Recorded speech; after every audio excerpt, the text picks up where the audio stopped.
What do you do when you're reborn into a frail body?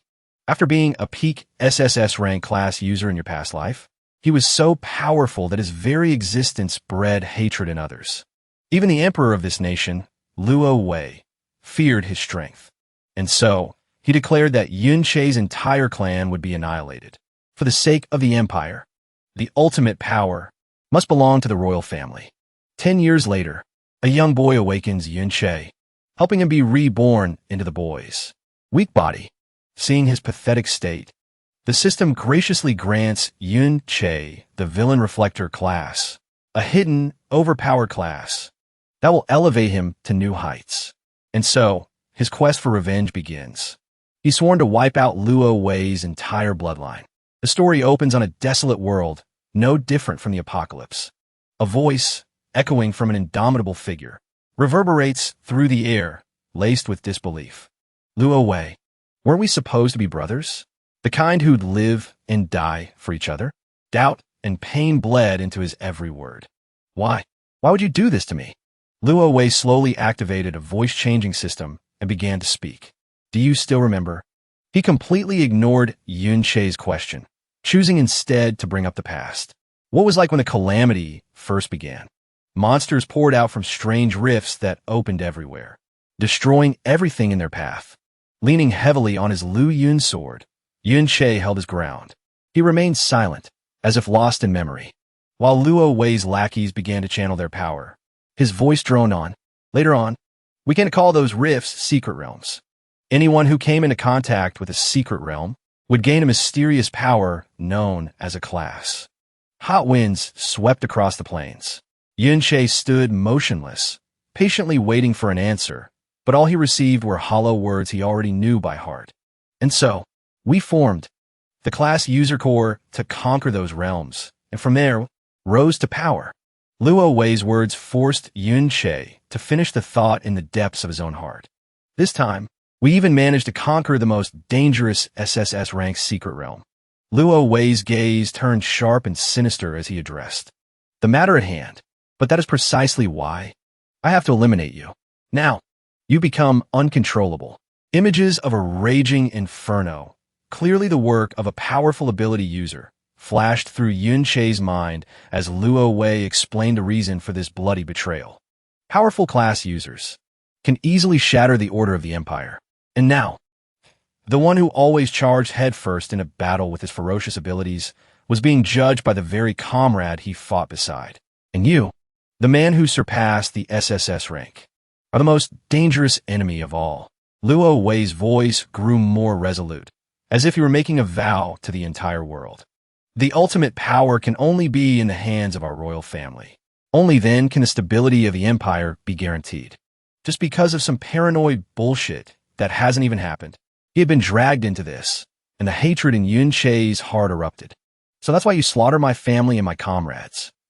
But Luo Wei, completely unbothered by his rage, simply declared with a warped sense of glory for the stability of the empire. The moment Yun Che unleashed his ultimate power, all the energy in his body transformed into a deafening roar that shook the very fabric of space. Luo Wei, as a blinding light, fueled by his wrath, shot toward his despicable foe at maximum speed. A devastating explosion suddenly erupted from his own body, giving Yun Che no time to react. In the end, the hero who had once saved the world fell into a cold river, his enemy still standing before him. Luo Wei and his white horse slowly approached. I tampered with your armor long ago. The explosion was laced with a synthetic poison designed to seep into your wounds. Now, the injuries covering his body were so severe that not a single inch was left unscathed, just as his betrayer had calculated. You just fought an SSS rank battle. You don't have the strength to fight back anymore. The mages behind Luo Wei began to gather a terrifying amount of energy, as if to obliterate Yun Che's very existence, just as Luo Wei had arrogantly proclaimed. Besides, I brought an entire army just for you. The light in front of Yun Che faded into despair as Luo Wei's voice continued to echo in his ears. Consider this my final tribute to you. In that moment, memories of the close bond they once shared flooded his mind, and all he could do was laugh at his own foolishness. Ha ha! Brothers? For life? What a fucking joke. And then, just as life was about to leave Yun Che's body, a sharp, crackling sound suddenly buzzed right next to his ear. Your hidden skill, Mirror World, has met the conditions for activation. The system even provided a note, a detailed description of the ultimate skill that could turn everything around. But now, it was unclear if Yun Che could grasp this lifeline in time. His body, or perhaps his very soul, was slowly sinking into the calm water. And at that very same place several decades later, the once devastated area had been reclaimed by lush greenery, creating a vibrant, natural landscape. Just then, a group of teenagers shattered the tranquil atmosphere. Haha, this kid's playing dead. Playing dead, huh? Ding Su revealed his savage, almost crazed nature, driving his fist straight into the innocent boy's stomach. Let's see, how you like dying like this? Then, he issued a command, proving he was the leader of the group. Dunk him again. Yun Zheng, the one tied up, immediately began to struggle and protest. I'm not faking it. But tragically, they had no intention of letting him go. He could do nothing but endure the water flooding his body again and again. Ding Su's crew was terrifying not just for their strength, but for the visible pleasure they took in tormenting the defenseless. Hold him under a little longer this time. If he dares to play dead again, we'll just have to teach him another lesson. The look on his face is hilarious. In a minute, I'll pull him up and punch him a few more times. This was no longer a joke. It had clearly become a matter of life and death. The current Yun Zheng was so helpless that he was bleeding into the river. Every line on his face etched a dark and profound despair. It was as if he'd been thrown into a bottomless pit of hopelessness. Why? Why me? Why do they always treat me like this? But unexpectedly, his desperate cry awakened the soul of Yun Che, who had also been drowned at the bottom of a river. This voice, at the same time, on the riverbank, Xiaoji mustered what little courage he had left and stepped forward to intervene. Stop. If you keep this up, he's really going to die. Hearing this, Ding Su turned with an icy aura and posed a question of his own. If he really dies, just have him use a healing spell. Isn't he a cursemancer or something? Even if he can only heal a tiny bit of health. As he said this, he slung an arm around Xiaoji's shoulder, as if they were the best of friends. But his next words were anything but friendly. You're next. You're such a hypocrite. The sound from his mouth was like the whisper of a demon. You're the one who brought him here. That's the only reason we were able to find him. If he dies, wouldn't that be your fault? Ding Su emphasized every single word, his terrifying eyes locked onto Xiaoji's as the boy blurted out. You guys made me. But Ding Su cut him off with a shout. So, you want to taste of drowning too, huh? His fingers tightened, gripping Xiaoji's bony shoulder. Since when does the punching bag get to have its own opinion? Impressive, really. Finally, his anger ignited. He had no intention of letting the one who interrupted his fun get away unscathed. You ungrateful little shit. And then, a sudden explosion erupted with enough force to stop Ding Su's fatal blow. The entire group's attention was immediately drawn to it. The once calm surface of the lake was now churning violently, a strange transformation taking place. Drawing on her knowledge and experience, Duo Air instantly recognized what the phenomenon meant. It's a secret realm. Even the arrogant Ding Su tucked his tail and screamed. Why is a secret realm opening up here? The entire group scrambled to run for their lives. Run. A new secret realm isn't something we can handle. Even Xiao Ji, faced with this event, couldn't help but turn to flee. I have to. But then his eyes fell on Yun Che, who had been cruelly left behind, forgotten by everyone. Panic and confusion flooded his mind. A glint of anxiety appeared in his otherwise lifeless eyes. He's still. In the end, his humanity pulled his conscience back. I can't worry about anything else. He ignored the closing portal that was his only way out. His one and only goal now was the rope in front of him. I have to save him first. A sense of panic and urgency surged through him. Monsters were slowly beginning to appear in the vast space. With fumbling hands, Xiaoji struggled but couldn't manage to free Yun Che. Why is this rope so damn hard to untie? Despite his good intentions. It was a shame that before he could do anything, a lesser grudge demon noticed him and lunged forward with intense hunger. And just at that moment, another arm shot out. It grabbed Xiao Ji tightly by the collar. It was Yun Che, now fully awake, who had saved the boy's life just in the nick of time. He raised his hand, and a brilliant light flared, baffling the grudge demon. It didn't take him long at all. He unleashed his ice-piercing gravity field skill. Just as the monster was about to block the attack, it was unexpectedly healed, according to the system notification Yunche received. You have used basic healing spell on lesser grudge demon B. Operation failed. Target is at full health. This unbelievably clumsy and disastrous move made Xiao Zhiqing's eyes go wide. In utter shock. What are you doing? Why did you heal it? And so, the inevitable happened. He thought he was being saved, but now he was the one stuck holding the line for him. Meanwhile, Yunche was completely dumbfounded.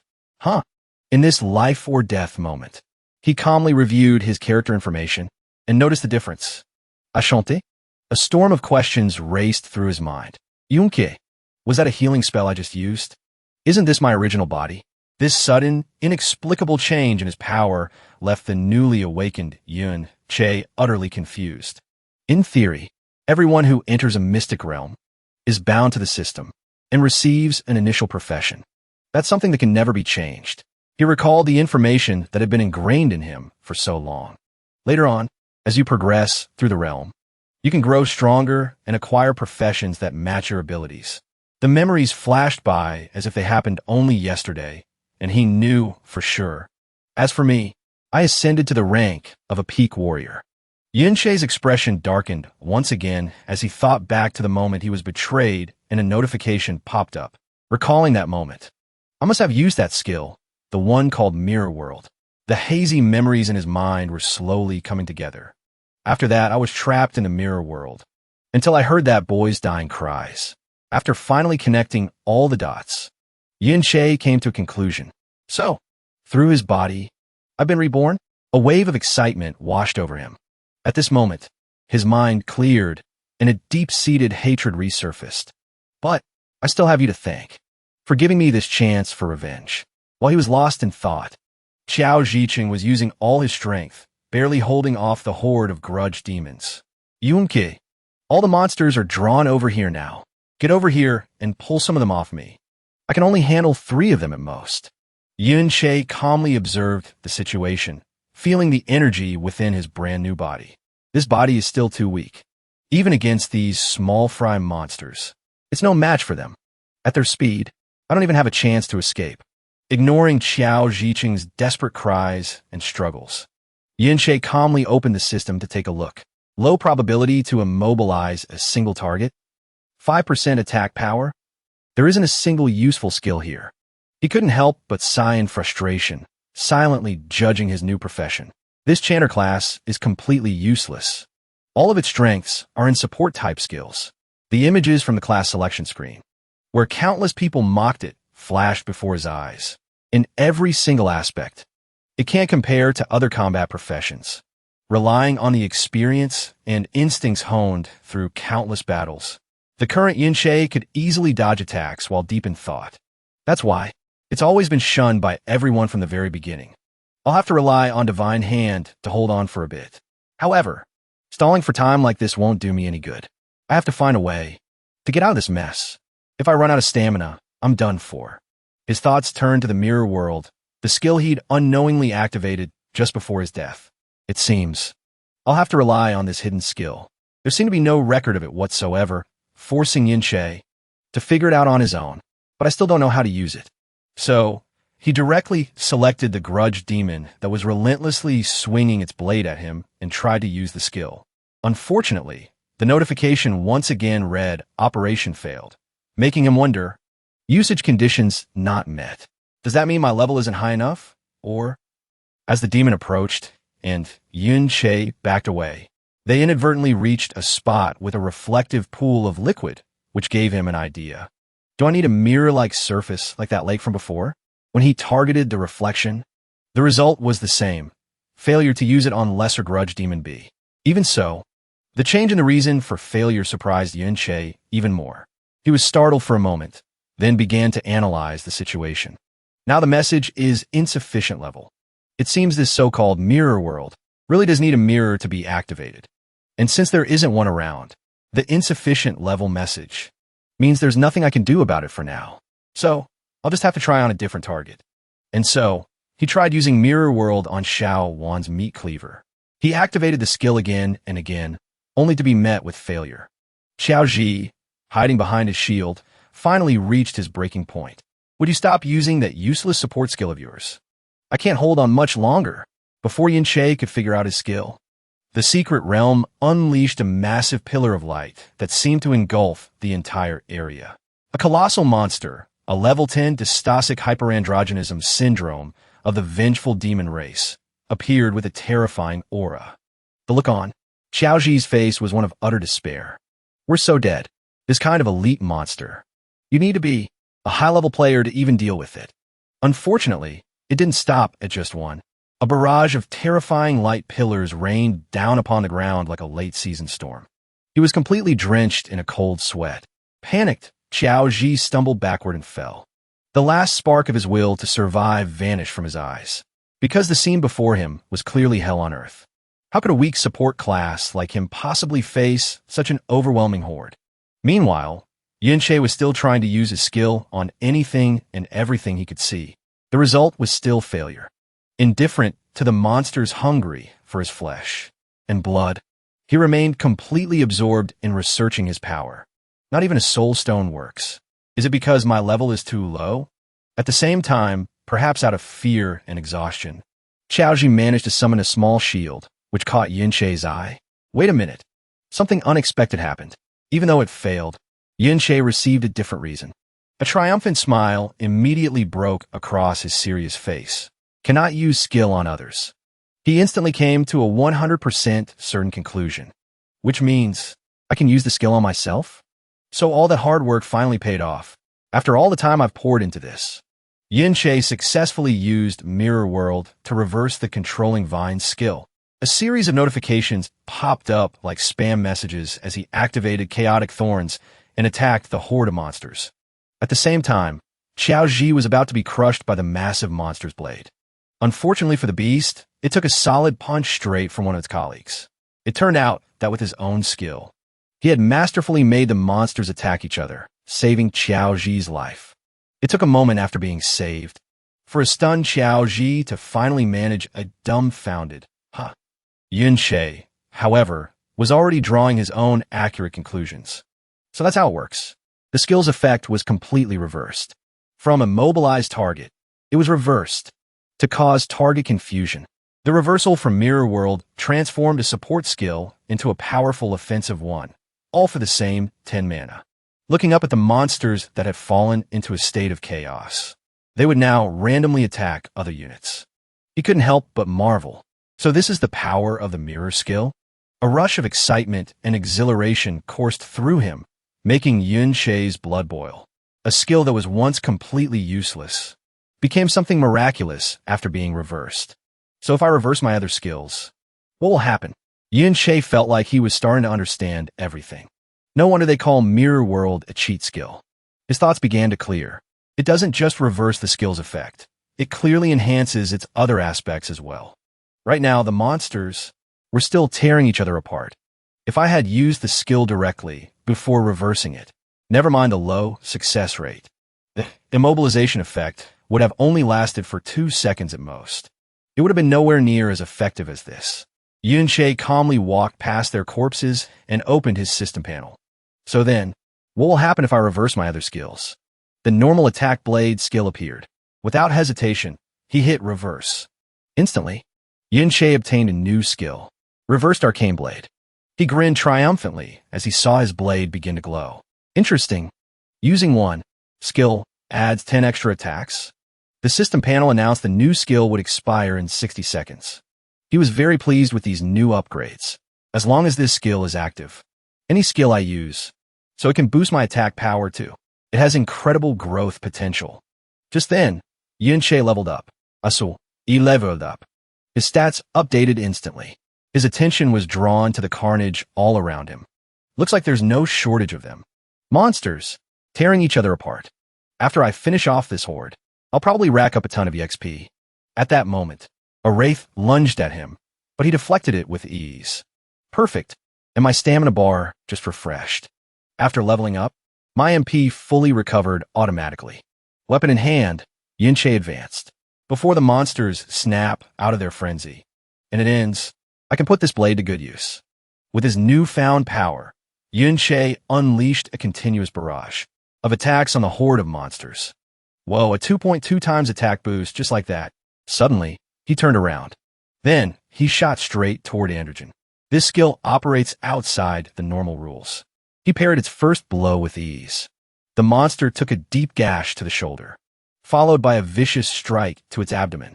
Xiaoji could only stare in awe at the battle unfolding. What in the... He stood there, mouth agape at Yunche's power. Is this really Yunche?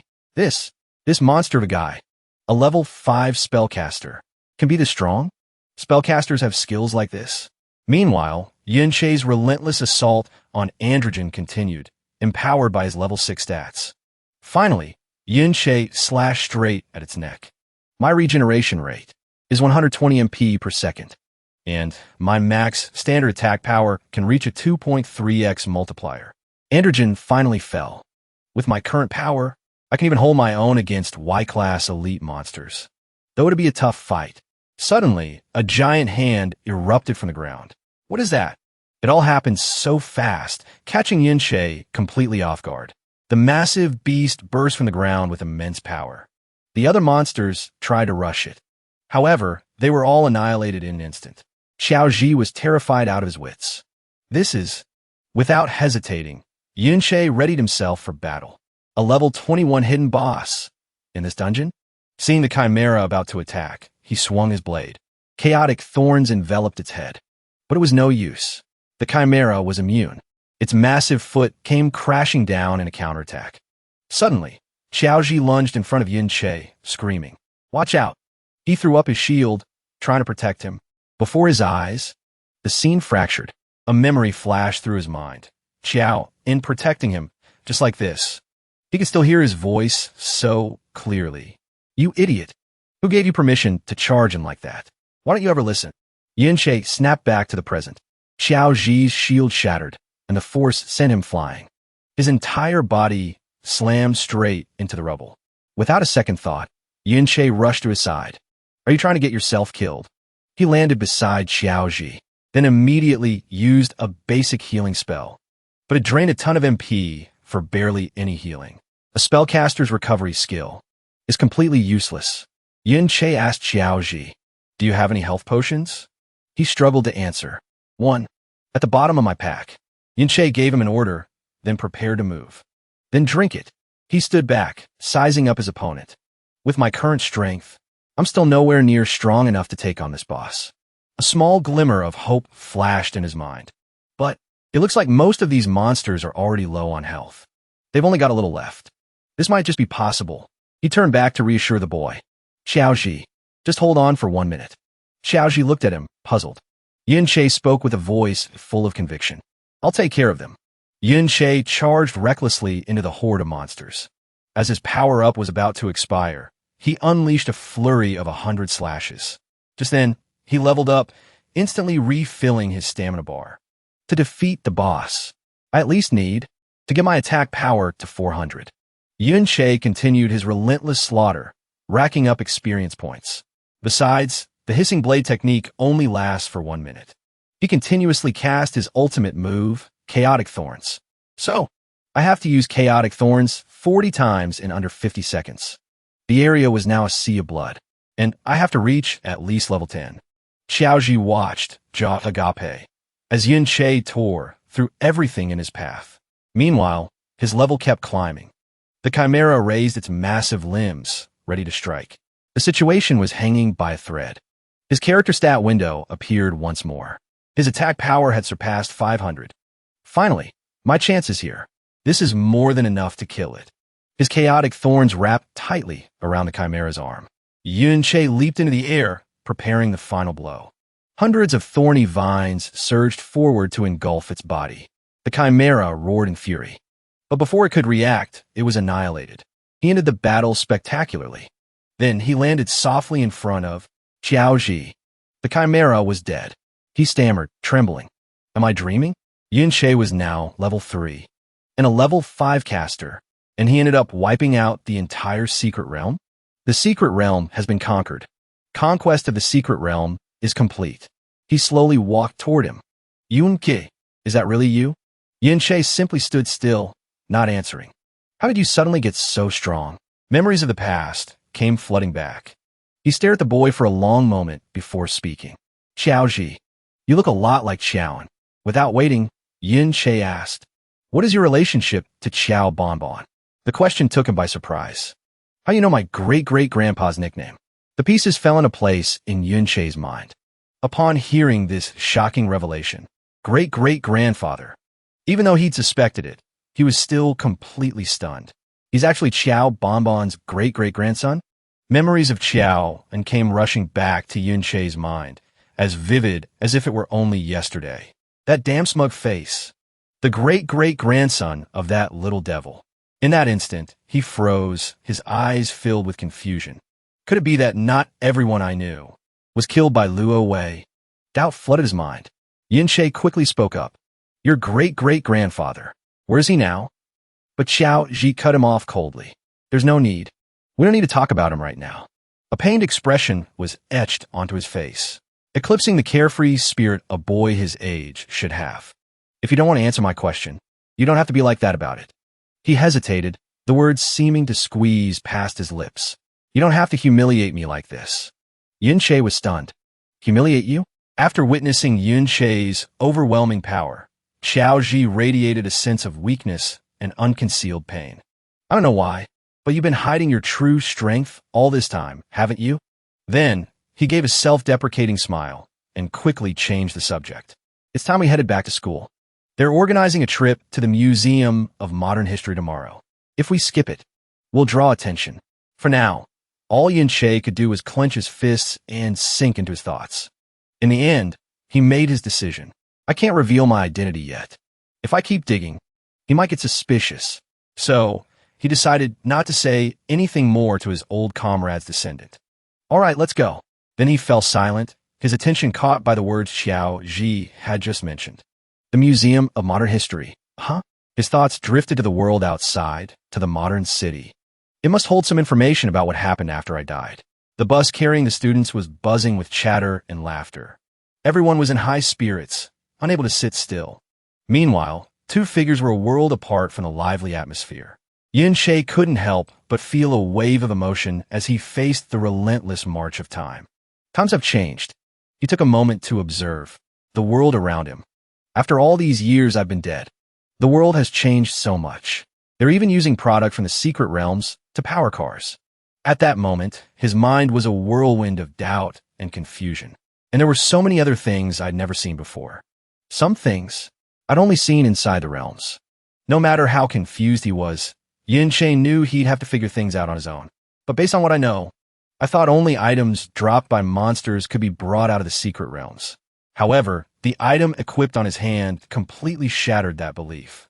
The avian bone ring, crafted from the ribs of the level 14 skeletal forest realm lord.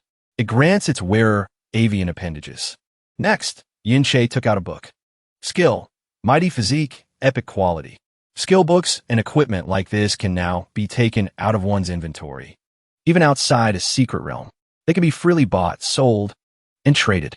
With that thought, he activated his mirrored world to reverse the skill, permanently gaining pliant physique. It reduces incoming physical damage. He then thought back to the moment he had personally slain the bird, lost in thought. But you couldn't put things like that into your inventory. After defeating a realm lord, all of it would vanish along with the secret realm. This flood of new information sent his mind reeling. After I died, when the world happened, they finally arrived at the Museum of Modern History, an imposing place dominated by a majestic golden statue. As Yin-Che stared, lost in thought, the guide began his presentation, standing majestically before us. The figure was all too familiar to him, but from the guide's mouth, he sounded like a towering idol for the entire world. Is the supreme ruler of our kingdom, and the emperor who ended the secret realm catastrophe. Laowei, the guide then led the group inside, his mouth never ceasing to move. I'm sure many of you students already know that 50 years ago on this very ground, this place was the battlefield of the infamous Great Rebellion. He vividly recounted the chaotic scene with a dramatic flair. In those days, We were being overrun by the secret realms, especially after the appearance of the most terrifying SSS rank secret realm. Back then, everyone lived in constant fear. The situation had never been more dire. His proud words whipped the atmosphere into a frenzy. But our king personally led the royal army on an expedition. Though they suffered heavy casualties, they ultimately conquered that terrifying secret realm. He moved to the next carving, etched deep into the stone slab. It depicted Lao Wei, grievously wounded in a surprise attack, showing just how chaotic the situation had become. But it was at that very moment, Li Dao enunciated each word with a soft, yet piercing tone, that he was met with a rebellion that had been planned for a very long time. And the mastermind, I'm sure you all know who it was. The true victim of that day clenched his fist as the guide spat out the final name. It was Yunke. His voice dripped with contempt as he spoke the name. He was a man the king trusted deeply. But in the end, he revealed himself to be nothing more than a backstabbing traitor. That Yunche. He couldn't believe it. This is what I've become? A furious, murderous aura began to churn within Yunche, threatening to burn everything to the ground. We cleared the SSS rank secret realm. And then, you were the one who ambushed us. Meanwhile, Li Dao was still speaking, his voice seething with disgust. One can only imagine the pain of being betrayed at such a critical moment. And then, he gushed with unbridled excitement as he moved to the next part. But our king overcame that pain and fought on through a river of blood. Moving to the next carving, Li Dao's voice rose to a crescendo. Finally, with the help of the hero, Ding Kuan, His Majesty successfully crushed the rebellion. Hearing that unfamiliar name, Yunche's attention snapped into focus. Ding Kuan? He tilted his head, trying to place the name. Who the hell is that? Just then, another group of people arrived, led by Ding Su. Well, look at you. Still alive, huh? Xiao Ji was stunned. Ding Su. The arrogant guy was utterly baffled. No way. But they were all dragged into that new secret realm. Meanwhile, and I just looked on with a flippant smirk. Don't tell me that secret realm has already been conquered. A new secret realm, cleared just like that. That means there's a master somewhere nearby. He got so lost in his own thoughts, he couldn't help but sigh. They sure got lucky to run into the right person just in time. A stir went through the onlookers as they recognized the approaching group. The sight of these familiar faces made Yun Che momentarily forget what he had been thinking about. These guys, even the students who had been busy studying, looked up in surprise and gathered around. Look, it's Ding Su. That's Ding Su. What are they talking about? A new secret realm? They ran into a disaster-level secret realm? Only Yun Che and Yun Sha were quietly listening to the gossip. Damn, and they still managed to make it out alive. At the gift shop. Meanwhile, Ding Su had closed in on Xiao Ji. Your luck isn't half bad, is it? I can't believe you actually made it out of there alive. His whispered words were like the shriek of a demon in the dead of night. But you, the contempt in his eyes, was overflowing. His pupils narrowed as if trying to squeeze the boy into a corner. That day, you almost got us trapped in that secret realm. This debt, how do you plan on repaying it? The words were so utterly shameless that Xiao Ji was forced to retort. You were clearly the ones in the wrong. I'm going to report this. Though his face was pale, he summoned all his courage to declare. Yun Che and I were almost killed because of you. Unfortunately, he was dealing with someone as unreasonable as Ding Su. What the hell is going through that little brain of yours? It seems you have no idea what kind of situation you're in. He then pointed, making it impossible to ignore. Take a look at that statue up front. The image was a nightmare, but he forced Xiao Ji to look at it. Look at your ancestor, being trampled under the foot of a hero. A smirk etched with absolute disdain spread across his face. The traitor, Xiaoan, and you're the descendant of that very traitor. Do you really think anyone here is going to take your side? Xiao Ji's spirit was instantly crushed. But then out of nowhere, Ding Su suddenly started playing the victim. You can insult me all you want, but you will not insult my ancestor. Xiao Ji, caught completely off guard, was so stunned he was left speechless. The commotion had already drawn the attention of other visitors in the museum. What's wrong? What's all the noise about? Ding Su's ancestor? Isn't that the hero, Ding Kuan? The moment he heard that name, Yun Che's gaze turned sharp as a blade. Ding Su was truly a master at twisting the truth, especially when the crowd was already on his side. The guy next to him seems to be Qiao Ji. He's a descendant of Qiaoan. The descendant of a traitor is insulting a hero? What has the world come to? One person can't argue against a whole mob, and Qiao Ji found himself unable to refute their accusations. His ancestor Qiao and killed so many people. If the hero hadn't stepped in, who knows how many more would have died. As if that wasn't enough. Ding Su kept up his act, looking like a victim who was trying to stay strong.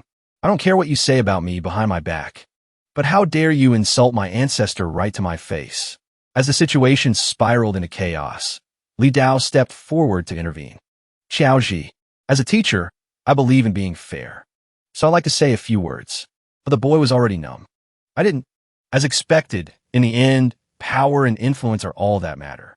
The teacher simply brushed aside the weaker party and demanded, "Apologize." Despair washed over the boy, growing with every cold word that fell from the man's lips. The hero of that era already chose to spare your family. Even if you can't be grateful for that mercy, you certainly have no right to disrespect his descendant. Finally, Qiao Ji's body looked as if it were about to collapse. He was chilled to the bone. Ding Su then stepped forward to pour salt on the wound. Look around you. Right now, even if I were to beat you to a pulp in front of everyone, they would all just cheer me on. As he slowly began to speak, dozens of strange, unsettling eyes bored into the boy. Because no one is going to help a vicious dog, not even when it's being beaten. What's more, you're a particularly disgusting one. His fists clenched, the knuckles turning white. So tell me, do you still think that the descendant of a hero like me could possibly be in the wrong? His actions were despicable, yet he cloaked his words in a veneer of justice. The honor of my ancestors. He forced out the proclamation. I absolutely will not let this stand. Too bad for him. A kick sent him flying the moment he finished speaking. It was none other than Yin Che, who'd had enough of Ding Su's bullshit. Having been saved, Qiao Ji could only stare, dumbfounded, at the scene unfolding before him. At that moment, the imposing aura radiating from him was more intense than ever. Are the families of heroes all is classless? All eyes were now on the young man, standing silently in the center of the training grounds. Whispers immediately broke out among the crowd. That's Yin Che. Something's different about him. It's like he's a completely different person. Did he really just hit Ding Su? The students couldn't stop murmuring. Is he insane? Wait, what did he just say? Classless descendants? Is he trying to insult a hero's clan? Their surprise quickly morphed into disbelief and utter shock. I thought he was only level 5. Isn't he the weakest one in our class? Huh? What's gotten into him? Picking a fight with Ding Su of all people? He's an orphan, always been a gloomy loner. And now, it looks like he's finally snapped. Ignoring the chatter, Ding Su simply smirked in contempt. He slowly wiped a trickle of blood from the corner of his mouth. Even though he'd been knocked to the ground, his eyes burned with the same unyielding arrogance. You're nothing but a punching bag. You should be thanking your lucky stars I didn't have you expelled. And you dare sucker punch me when I'm not looking? He was convinced it had just been a lucky shot. He let his cronies in for another attack. All right, everyone, let's get him. But Yin Che merely scoffed. His expression was like ice. He moved in a blur, leaving only an afterimage in his wake. In the blink of an eye, all 4 of them were on the ground before they knew what hit them. Ding Su clutched his stomach in agony. He collapsed to his knees. His knees slammed into the ground with a sickening crack. Doubled over, he coughed up a mouthful of blood. The students watching were stunned by the sight. What just happened? Even Ding Su himself was stunned, unable to process what had just occurred. The color drained from his face. He stammered. What was that? How could I lose to that loser Yin Che? The crowd couldn't believe their eyes. Did you see what has happened? And not just that, he barely touched them and they all went down. Someone gulped and whispered, Ding Su, is he really this weak? It was just a quiet question. But the words made Ding Su freeze, as if he'd been turned to stone. He gritted his teeth. He shot to his feet, roaring in fury. A worthless, level 5 support class. How the hell could you suddenly be stronger than me? He activated his skill, Raging Fury.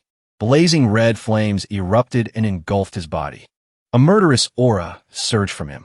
His attack power surged by 25%. Next, Ding Su equipped his fire-forged mace. Attack power plus 314. He was still convinced. It had to be a fluke. He gripped his mace, swinging it with overwhelming power. He launched himself into the air. He roared. Core burst strike. But in a flash, Yin-Che appeared before him like a phantom. His fist tightened. He drove it straight into Ding Su's chest. What a massive opening. Before Ding Su could even react, a vicious uppercut slammed right into his jaw, sending his burly frame flying. System notification. Tongue technique. Attack power increased by 80%. Remaining duration, 14 seconds. His eyes went white, losing all focus. Only a single thought remained in his mind. Impossible. Yin-Che coldly followed up with another kick, slamming Ding Su's head into the floor and cracking the ground. A dry, crunching sound echoed, like splintering bone. Just then, Xia, having just gotten the news, rushed over. He pushed through the crowd to see what was happening. What's going on? What are you all doing over here? His expression immediately darkened when he saw Ding Su lying unconscious at Yin-Che's feet. Ding Su is out cold. Is there a healer? The other students were just as shocked. Their eyes were wide and their jaws hung open. He was way too fast. Didn't you say he was only level 5? He doesn't look anything like a level 5. I don't know. Is he hiding his level? Even Yun-Sha and Yun-In were stunned, although they didn't show it as much as the others. The shock was clear in their eyes. Xia angrily turned to Li Dao and questioned him loudly. Fighting isn't allowed in the museum. What if something got damaged? Why aren't you managing your students? He immediately snapped out of it and belatedly stepped forward to shoo Yun-Che away. Get out of the way. Wasn't insulting a hero enough for you? Now you dare knock out his descendant too? He even added a verbal jab. You have no shame. A weapon silently materialized in his hand. A faint aura silently emanated from the bird bone ring on Yun-Che's finger. He narrowed his eyes, observing, brows furrowed with caution. Yun-Che casually raised his hand.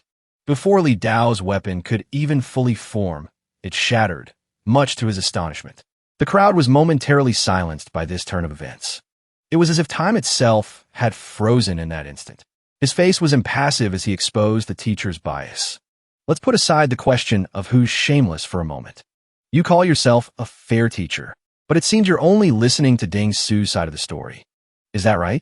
Are you trying to suck up to his family or something? Li Dao was a little rattled. He tried to maintain a stern expression, but he was already faltering inside. Don't spout nonsense. How could I possibly? His eyes darted to the ring, a clear glint of greed flashing within them. What kind of equipment is that? Even though I wasn't using my full strength, it still managed to block my mace. A dark aura enveloped Yunke. He smirked, a mocking smile flashing across his face. So, you just say whatever you want then? That doesn't seem very teacher-like, does it? Li Dao flinched as if jolted awake. He tried to regain his dignified composure. Of course not. I will investigate the cause of this conflict thoroughly. The crowd's whispers grew quiet, tinged with a vague sense of awe. Holy crap, he can even block a teacher's attack? His mind was racing with a flurry of questions. Where did he get that kind of equipment? Could he have a powerful backer too? As for Yin-Che, he silently checked the status of his equipment again. Chimera bone ring, damaged by 37%. He calmly calculated in his head. Even though it's epic quality, it's still just a drop from a level 21 elite monster. Using it to face a level 35 teacher is still pushing it a bit. Suddenly, he turned around. His voice became calm again, as if nothing had happened.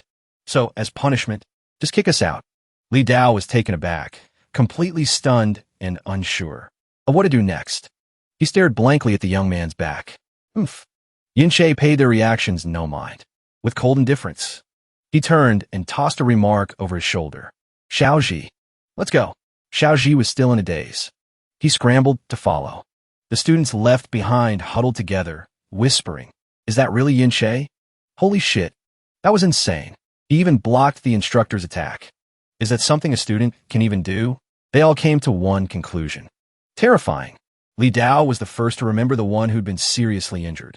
Quick, use a healing art on Ding Su. A student snapped out of his stupor. Huh, all right on it. Yin-Che stood silently before the entrance to the memorial hall. His eyes stared blankly into the space before him. The chatter behind him faded, but a strange emptiness began to swell in his heart. His mood sank. His expression grew heavy. So it's true. No one survived. My people were all wiped out by that so-called hero long ago. Yin-Che turned, studying Xiao Ji intently. He saw an innocent gaze, filled with reverence and awe. This is the perfect chance to confirm something. If I ask him anything right now, anything at all, he'll probably answer without a second thought. And so, he tried to sound casual. His voice lightened, becoming more relaxed. I'm actually not that great with history. Could you tell me about the specific deeds of that hero, Ding Kuan? The boy jumped as if he'd been hit with a pop quiz. He started waving his hands frantically, stammering. The hero Ding Kuan? I don't know everything. I don't know if I remember it right, but he's the one. He's the one who. He struggled to recall what he'd been taught. In the beginning, it seems he knew about the great villain Yun Che's schemes ahead of time. So he set up an ambush near the Class S Mystic Realm to provide support. That's how he was able to crush the entire rebellion. Yun Che's pupils contracted instantly. In that moment, all sound vanished from the world around him. There was only Xiao Ji's voice and the slowing beat of his own heart in his chest. An ambush near the Mystic Realm. The old memories came flooding back, a tidal wave that washed away every defense he had ever built.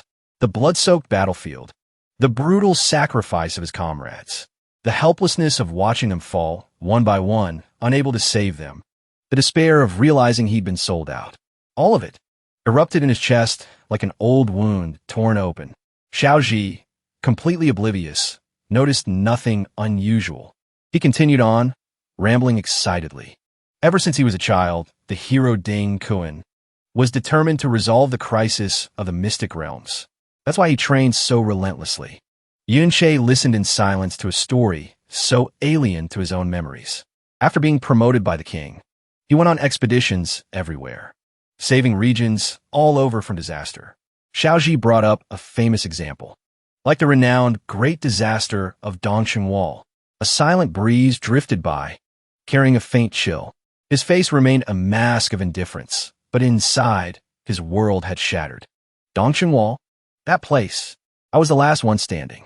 I held the line against that horde of monsters all by myself. But the name written in the history books belongs to the man who showed up after it was all over. Yun Ke let out a contemptuous sneer. Yun Che's voice was a low growl. His tone was laced with a deep, dark suspicion. What about that sword? The one the statue is holding is... Xiao Ji tilted his head, thinking. His reply was just as carefree as before. The flowing cloud sword. They say. That's the sword he used when he executed the traitor, Yun Che. I think it's the highest tier weapon there is. The final words struck like lightning. The air around him seemed to freeze. In that moment, all the pieces fell into place. Not only had Ding Kuan stolen all his credit and honor, but he'd even taken his sword. A murderous rage smoldered in his eyes. Yun Ke, deep within the recesses of his mind, a decision was made. Fine, I'll deal with Ding Kuan first. Ominous clouds silently blanketed the city sky, casting a gloomy, gray pall over everything. It felt like a dark omen of things to come. Outside the Ding family estate, squads of armor guards patrolled with strict vigilance. Their eyes scanned every small movement, allowing no one to approach. Suddenly, they whipped their heads around. The guard, Luo Fu's, eyes flashed with alarm as he quickly scanned the area. Up ahead, he saw nothing but the backs of two young men strolling away into the distance. Nothing out of the ordinary. He shook his head, muttering to himself, just a couple of kids.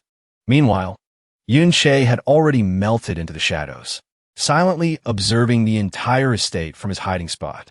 He quietly assessed the enemy's strength. They're this cautious, huh? How does a wanderer even have reconnaissance skills? Xiao Ji placed a hand on his chest, his heart pounding with tension. I told you, we should just get out of here. Look at all these guards. Even if we manage to sneak inside, the moment Ding Su gets back, we're dead for sure. Yun Che silently ignored his nervous rambling. I've always wanted to take care of that so-called hero, Ding Kuan. He organized his thoughts, assessing the situation. But according to Xiao Ji, Ding Kuan has been holed up in a high-level secret realm for a long time. I'm not like I was in my past life. I can't just waltz in and out of secret realms anymore. And high-level secret realms are all guarded by the military. If I want to get in, I'll definitely need the proper access pass. This wasn't an impulsive decision. It was a calculated objective. However, inside that bastard Ding Su's house, there's bound to be an access pass. Unfamiliar with the current state of things, he asked Xiao Ji, does her family really need this many bodyguards? Aren't they just one of over a dozen of Ding Kuan's descendants? The boy shivered, a chill still running down his spine. He rubbed his hands together for warmth and replied, but they're still the descendants of heroes, after all, and they even have a secret realm inside their house.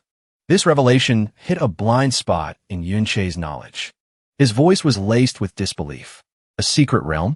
Inside a house? Xiaoji was surprised he didn't know this, but explained anyway. That's right. Nowadays, the low-level secret realms have all been bought and sold by private individuals. He suddenly let out a bitter laugh. A self-deprecating look flashed across his face. But if you don't have some power and influence, you wouldn't dare buy one even if you could afford it. Ding Su always has bodyguards with him, so he can kill monsters and level up anytime he wants. But for normal students like us, the only place we can find monsters is in the school's secret realm. And even then, you risk getting your kills stolen. The reality of this future world made Yunche let out a heavy sigh. This era has really changed so much. Even so, there was one thing he still couldn't wrap his head around. Doesn't that just mean the richer and more powerful you are, the higher your level will be? Xiaoji hurried to keep up with him. Well, of course. He gently pushed up his glasses, his expression darkening. His voice carried a hint of bitterness. By the time a normal person graduates from high school, they're usually only around level 15 to 20. Besides, after leaving school, many people lose access to secret realms, so they can only stay stuck at this level for the rest of their lives. But if you could get a job related to a secret realm, for example, a miner or a ranger in a national secret realm, then, by the time you reach middle age, you might be able to hit level 30 or so. As for Ding Su's guards, since they can enter his private secret realm, their levels can probably reach around 30, and for levels higher than that, generally, only those who are recruited into the military or get accepted into official organizations like the guild or a military academy, and so on, can enter a secret realm of a higher tier and reach even greater heights. Hearing this, Yunche fell into deep thought. His mind was slowly connecting all the clues. An idea began to take shape. So, if I want to get stronger, that access pass is absolutely essential. Not everyone has your perspective and courage. Xiaoji lowered his voice, urging him cautiously. So, we really should just go back. The level gap is too big. No matter how skilled you are, you're no match for those guards. Yunche continued walking in silence. His eyes were resolute, as if lost deep in his own world. With my current strength, if I want to take out that hero, it's far from enough, let alone dealing with all of Luo Wei's high and mighty followers. But everything has its limits. Reconnaissance skills can be learned around level 30, and they're usually just small-range skills. Things like enhanced hearing, or summoning spirit rats, and stuff. That's not enough to cover the entire area around the house at all times. This isn't some life-or-death secret realm, either. So most of the guards will be much more lax. They'll even have time to take a smoke break after a period of careful observation. Yunche came to a firm conclusion. So if I want to get in, it's more than doable. A series of question marks appeared over Xiao Ji's head. He was stunned. Lax? How can you say that? He leaped lightly onto the wall. His body moved like a phantom, without making a single sound. At least compared to scouting out the blind spots in high-level secret realms in my past life. This is a walk in the park. He fidgeted nervously. Even if you can get in a private secret realm like this, someone could just kill you, and there'd be no consequences at all. Why do you have to? Before he could finish, Yunche grabbed him by the collar and lifted him up. His eyes widened in shock. Yunche's voice rang out, each word striking Xiao Ji's heart like thunder. Xiao Ji, don't you want to change your life? He looked down sadly, avoiding the sharp gaze. Of course I do. But that's only if I can get into the guild. And only after that. Yunche cut him off. His expression was cold. Get into the guild? And you really think things will change then? The nephew of the traitor Xiao and Xiao Jia. He froze. He pressed his lips together, unable to say a single word in his defense. He tossed Xiao Ji behind him. He lectured him sternly. Your own destiny can only be changed by what you do right now. Besides, giving up on yourself is for fools who don't know any better. Then he walked away calmly, without a backward glance. but he still gave him one last chance. At the very least, I'm not about to pass up the secret realm right in front of me. It's up to you. Decide whether you're coming with me or not. Yunche had no interest in his friend's descendant being a coward. Thump, thump. Would his descendant make the same choices he did? Xiaoji swallowed hard. A cold sweat trickled down his cheek. An indescribable feeling suddenly stirred within him. And then, as if drawn by some strange light, Xiaoji quietly lifted his feet and followed the man ahead. He muttered to himself, I just can't let him walk to his death. Suddenly, Yunche raised a hand, silently signaling for Xiaoji to stop. There are no signs of any reconnaissance summons over here. Yunche simply grabbed him like a sack of potatoes. He moved swiftly, dodging the guards. So all it would take was a little patience. The moment Li Nan let his guard down, he decisively vaulted over the wall. And just like that, they were out of sight. With perfect timing, they slipped inside with ease. Even though he was now standing inside the Ding clan's main hall, Xiaoji still couldn't believe it. We actually made it in? His gaze suddenly froze. He stared in one direction. What is that? A shimmering spatial gate appeared before them as Yunche continued. His voice was calm. An underground secret realm. He glanced at the zombies milling about. This place is a slightly higher level than the last one. He led the way, leaping onto a tombstone. He remarked, but the number of monsters isn't that high. That's because the Ding family clears them out on a regular basis. Yunche ordered Xiaoji, who was hiding behind a rock. There are only 2 small fry. Go give it a try. He shuddered, looking at the grotesque zombies. A hair-raising chill ran through his entire body. You wanted to fight them? There's no way I can win. But the zombies had already caught their scent.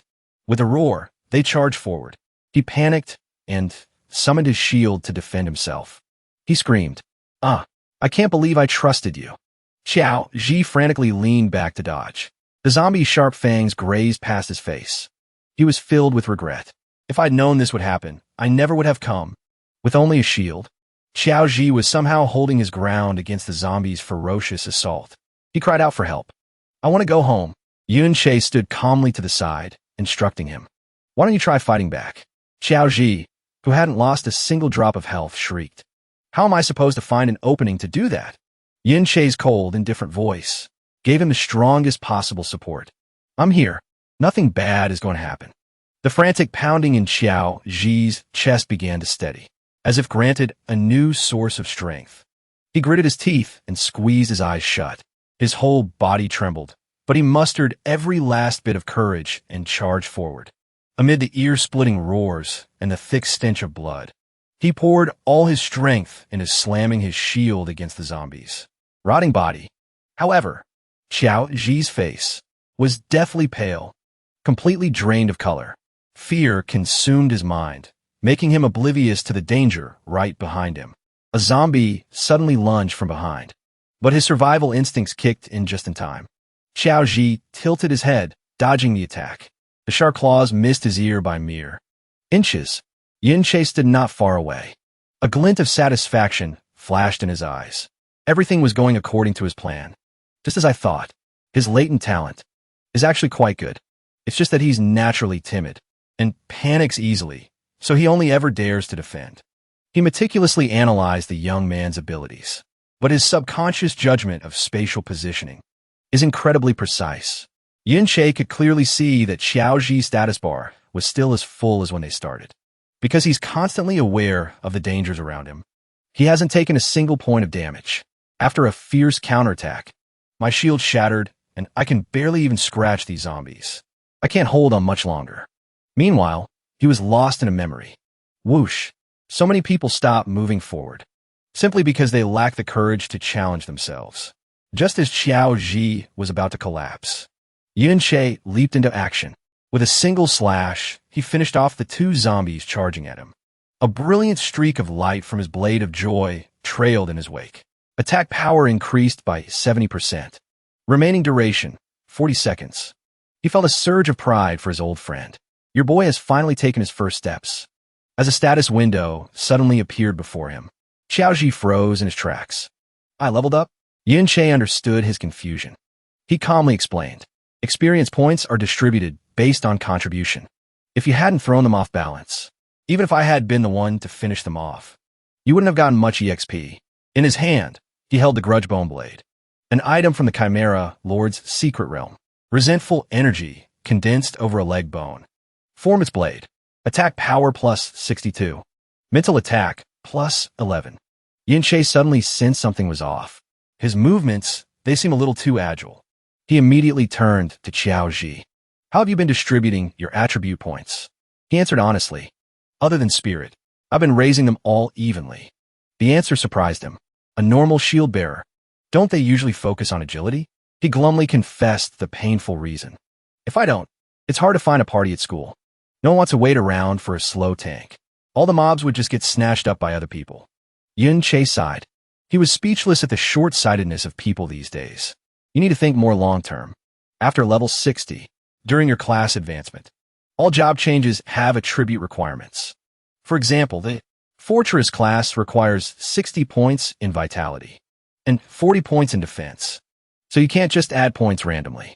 Xiaoji had accepted this reality long ago. Most normal people are lucky to even reach level 40 in their entire lives. How could I even think about level 60? That's S rank.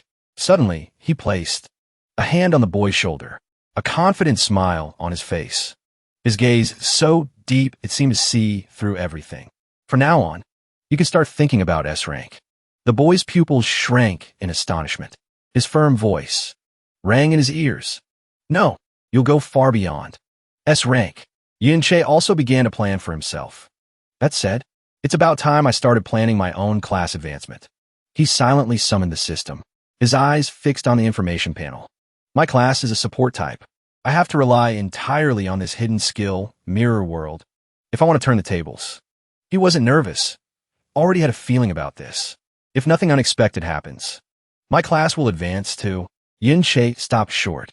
He realized his Mirror World now had a rank, a level 1 skill. And below that, there was an experience bar. Huh, my Mirror World can level up? A jagged slash of light tore through the zombies, spraying them with red fluid. A wave of blade chi shot out, severing the control point in the head of the snake-like creature before him. And as Yin-Che landed, a system notification for Blade of Joy popped up. Attack power increased by 70%. Remaining duration, 0. A second later, the zombie he had just decapitated was still swinging its arms and charging at him, much to his surprise. Still not dead? He gathered his strength for another attack, but the power-up was gone. The level 17 zombie's health bar was just a sliver, 124 out of 1370. As he went for the final strike, Yin-Che was already calculating. Humph. The blade dance has worn off. A skill like this is powerful, but I can't rely on it for a long fight. With the last of the zombies finally dead, he stood panting in the middle of the battlefield. My stamina is too low for a prolonged battle too. Then, Yin-Che's status window appeared, displaying his stats.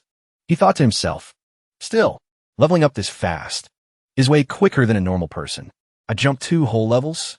At the same time, the system sent a series of notifications for defeating the elite zombie. Acquired 2 shadow-type monster souls. Exchange for elements and mirror skill.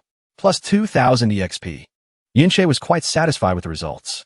What's more, killing these monsters also builds up experience for the mirror world. Then, another system prompt popped up. Please collect dropped items. Suddenly, a sound from the distance made him whip his head around. In that instant, Yun-Ke leapt onto a nearby boulder, taking cover. Before long, a group of armored men walked by, close enough for him to recognize them. The Ding family's patrol. And there are more and more of them. The situation made Yin-Che weigh his options. Did they realize someone snuck in? Xiaoji approached, his energy bar still full. The number of monsters has gone down. If we keep this up, it's only going to get riskier. Turns out he also got gauntlets that increase his stats, but reduce his speed. Now, even Yin-Che had to agree. He's not wrong. I have to farm monsters while keeping an eye out for guards. And time my blade dance just right. It's a bit much for me right now. He rubbed his chin, recalling something. Besides, from that skill book, I got a skill called Brickmancy, which lets me create a magic brick out of thin air. Classes that can learn it, caster and support. Thanks to this new power, I successfully reversed dematerialization, a skill that consumes 40 mana over 4 seconds to phase out a brick-sized object. He was taken aback. Wait, aren't all reverse skills supposed to be useful for combat? As he examined it, the mirror world's ability to change anything had him calculating. The mirror world is almost 30% of the way to its next level up. Yin Che considered it further. This new reversal skill is already absurd at level 1. Once it levels up, it'll be even more powerful. At that moment, his eyes suddenly glowed as he scanned his surroundings. Looking at the ruins before him, he began to form a plan. If I can take down the boss of this secret domain, I could probably jump straight to level 2. He made his decision. I'm not guaranteed to be able to raise my skills experience points anywhere else. I should at least go check it out. The boss of the central area. As soon as he arrived, Yin Che saw countless demonic beasts standing guard. Spirit summoning rat. Griffin-headed cat. The scouting abilities here are getting more and more advanced. As he moved forward, he suddenly spotted something strange through a crack in the rocks and froze. Inside, a crowd of people casually approached a massive, activated holy knight bound in long chains. It was obvious now. They're here. Xiaoji moved closer to look, bewildered. The secret domain's boss is chained up? This is a first for me. Back at the academy, the teachers would guard these things and forbid anyone from getting close. He looked up at the restraints, certain of one thing. Those chains have to be a very high-grade piece of equipment. This sent Yin Che deep into thought. There are a lot of guard around. If I make a move on the boss, I'll definitely draw a whole lot more attention. His eyes scanned the area and caught sight of one man standing apart from the group. At my current level, there's no way I can kill the boss while it's surrounded. He finally locked onto his target. I'll have to take out the guards first. Yin Che instantly activated Blade Dance. Attack power +1, 50%. Time remaining, 44 seconds. After the attack, the man collapsed completely crippled. After pulling his mask up, Yin Che approached, a chilling aura emanating from him. Now for some information. You'd better answer me honestly. The man panicked, begging. Please don't kill me. Ask me anything. I'll tell you everything. The Ding family doesn't even pay that well. Not worth risking my life for. Seeing this, he was at a loss for words. Fine. Then I can ask a few questions first. Hearing his words, the man hurriedly confirmed his answer. The hero's secret realm pass? The old master has a whole pile of them in his room. They're not rare at all. As he finished, he tilted his head to the side with a smug look. He must be a huge fan of the heroic old master. That's why he's so worked up. But as soon as he turned back, the icy aura radiating from Yin Che instantly sent a terrified shiver down Jie Zhang's spine. It's true. I've seen them a few times. The passes were taken from the old master's study. Right now, he's out with the captain of the guards. He recalled a crucial detail and recounted it. But those are just temporary passes. They don't have any personal information registered on them yet. If you don't have an acquaintance to escort you, you'll definitely be interrogated. The moment he finished speaking, Yin Che immediately grabbed his collar and lifted him into the air. You don't need to worry about that. Then, with a piercing glare, he commanded, First, take everything out of your system inventory. A short while later, Yin Che and Xiao Ji escorted Jie Zhang out of the secret realm and headed straight for the Ding family compound. Yin Che dragged Jie Zhang with one hand while holding the items in his other. The incantation skill book you had on you, was that really the only one? The man said, terrified. I swear, I don't have any more. He then scrambled to explain. The Ding family is extremely stingy.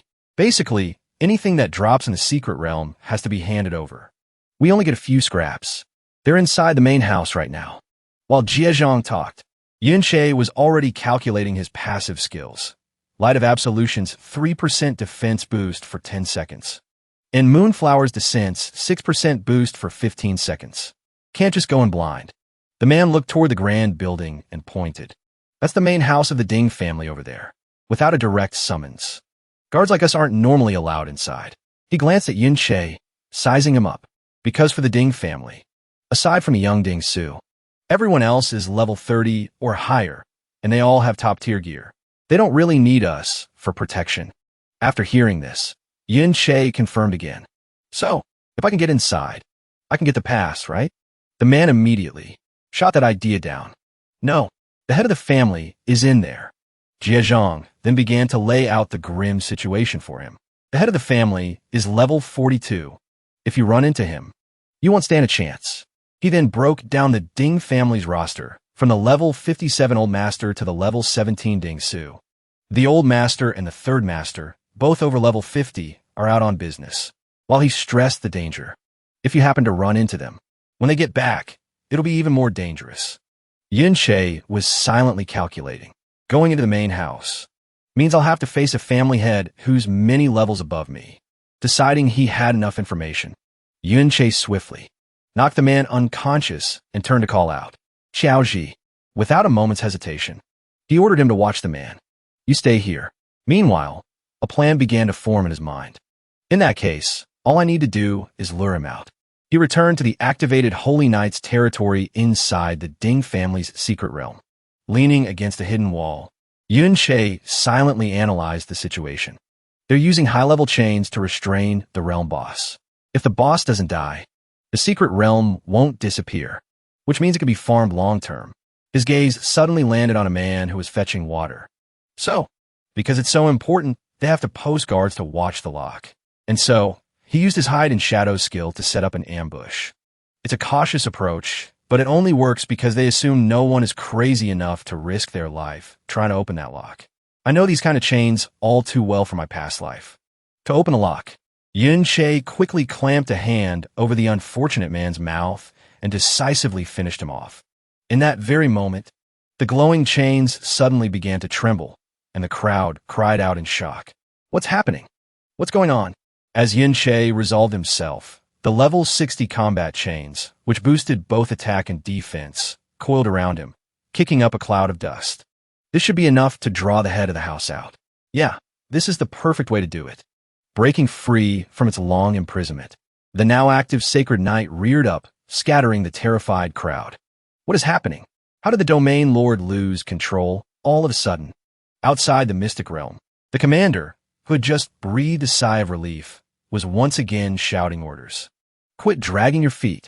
Get into the Mystic Realm and provide backup now." Meanwhile, Xiao Ji remained hidden in the tall grass, carefully tracking their every move. As for Yin Che, he had finally tamed the level 60 combat chains. Now, getting into that mansion should be a piece of cake.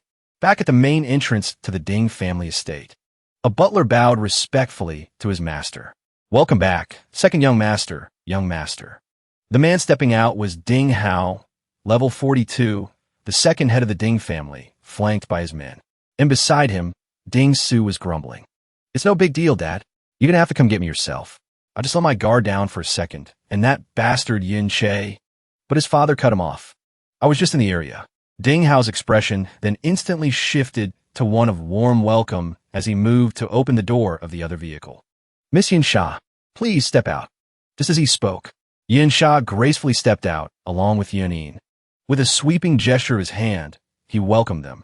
"Welcome to my humble home." However, Ding Hao's expression quickly soured into disgust, as his eyes fell on something. He lunged at a bowing servant and kicked him without a shred of mercy. "Get out of the way." Then, as if nothing had happened, he went back to laughing and talking as he led the others into the manor. At that moment, Xiao Ji, leaning against a tree, had witnessed everything. He was so horrified by the sight that he didn't even notice Yun Che appear behind him.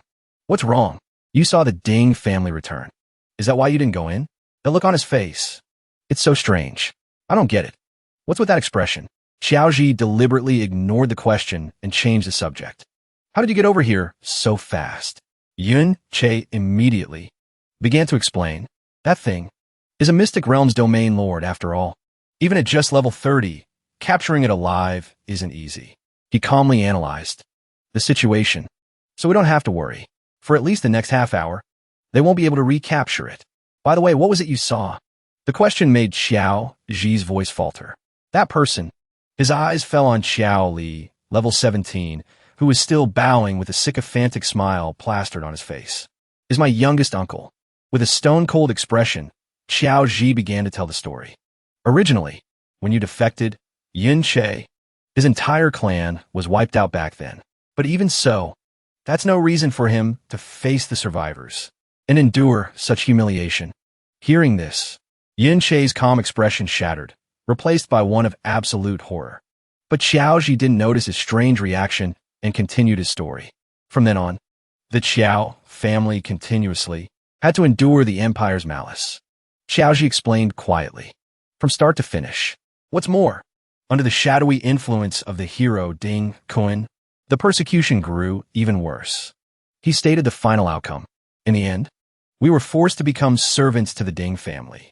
Now, Xiaoji bit his lip, struggling to control his emotions. And from time to time, we're dragged out as props to showcase the strength and benevolence of the so-called heroic family. If anyone in the Xiao family wants to survive, we have to cater to the Ding family's every whim. He gritted his teeth as he continued. My parents, they once thought about trying to change things. An image of his father, Qiao Tao, followed by the sight of Qiao Li's groveling, flashed through Xiaoji's mind. The result was, my father lost his mind. He went insane. And my uncle, when he becomes nothing more than the Ding family's dog, just the thought of it makes his hands tremble uncontrollably. I'm going in. Is this really the right thing to do? After listening in silence for a moment, Yin-che shows no reaction, simply walking past him. I'm heading inside the manor. His actions only make Xiao Ji more anxious. Ding Su's father is in there right now. He's level 42, fully geared. If he spots you, you're dead for sure. But he doesn't look back, pressing forward without hesitation. In an era where secret realms are this tightly controlled, if you're not willing to take risks, there's no hope of ever changing your fate. And from an angle Xiao Ji couldn't see, his eyes had turned sharp as a blade. Besides, there are some things that you'll never achieve if you're always second-guessing yourself. Suddenly, he turns back and calls out, Xiao Ji, I can help you change your life. But first, you have to make a choice for yourself.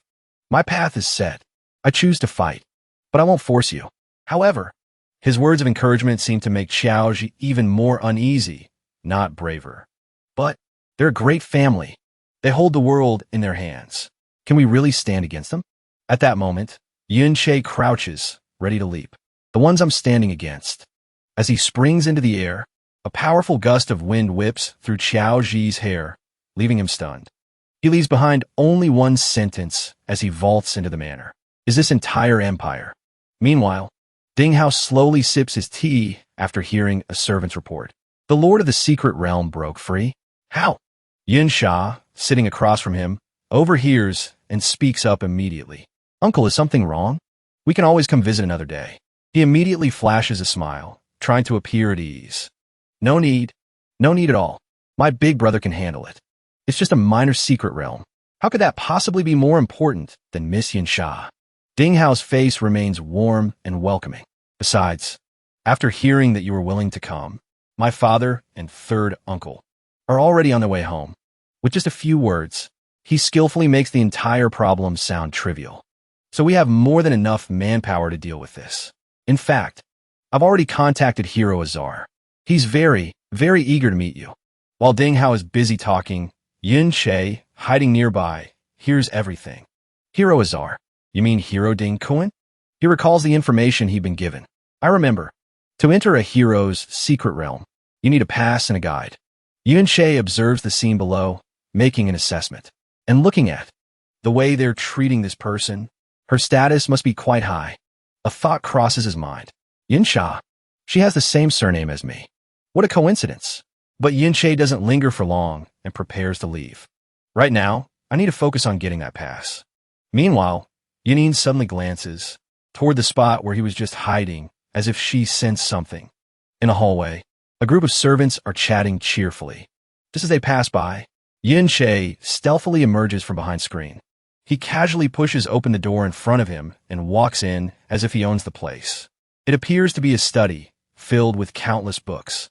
At the same time, outside the secret realm in the Ding family's main courtyard, the realm lord has finally been brought under control.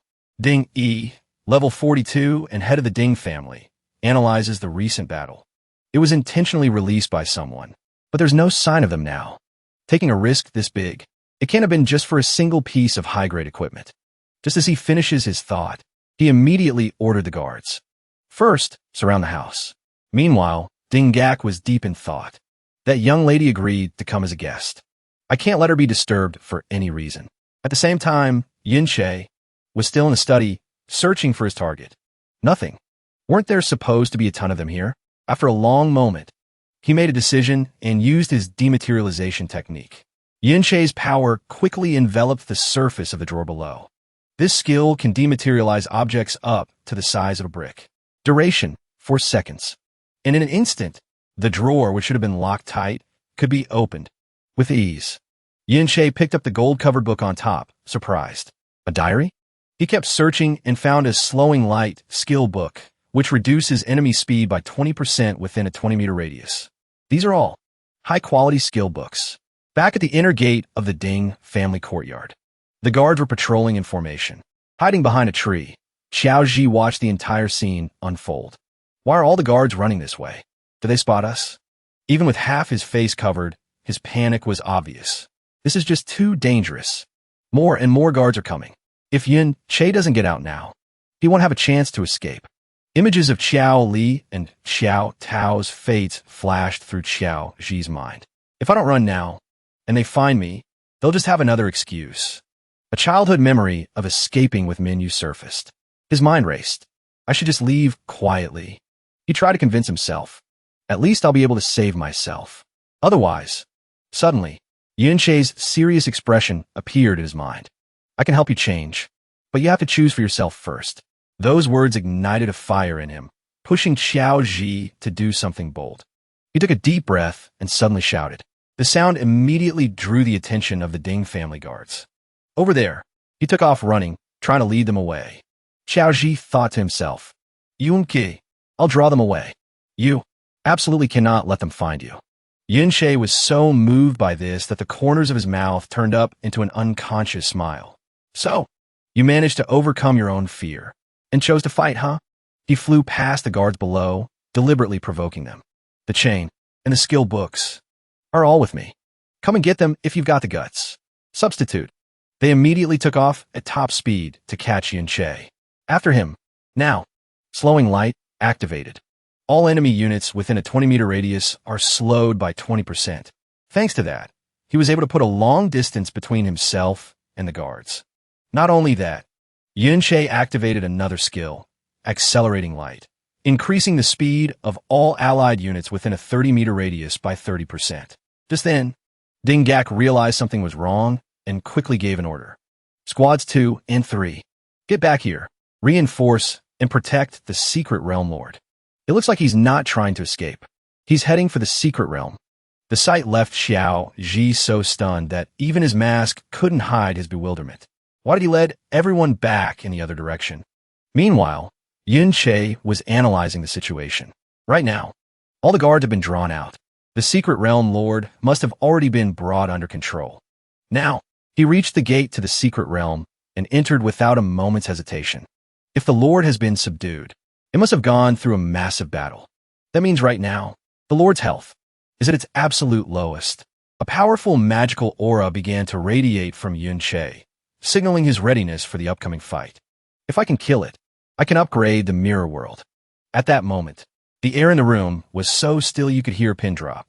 A moment later, he was the first to speak. There's quite a commotion outside. So, Uncle, you really don't have to stay here with me. But Ding Hao just waved it off, completely unconcerned.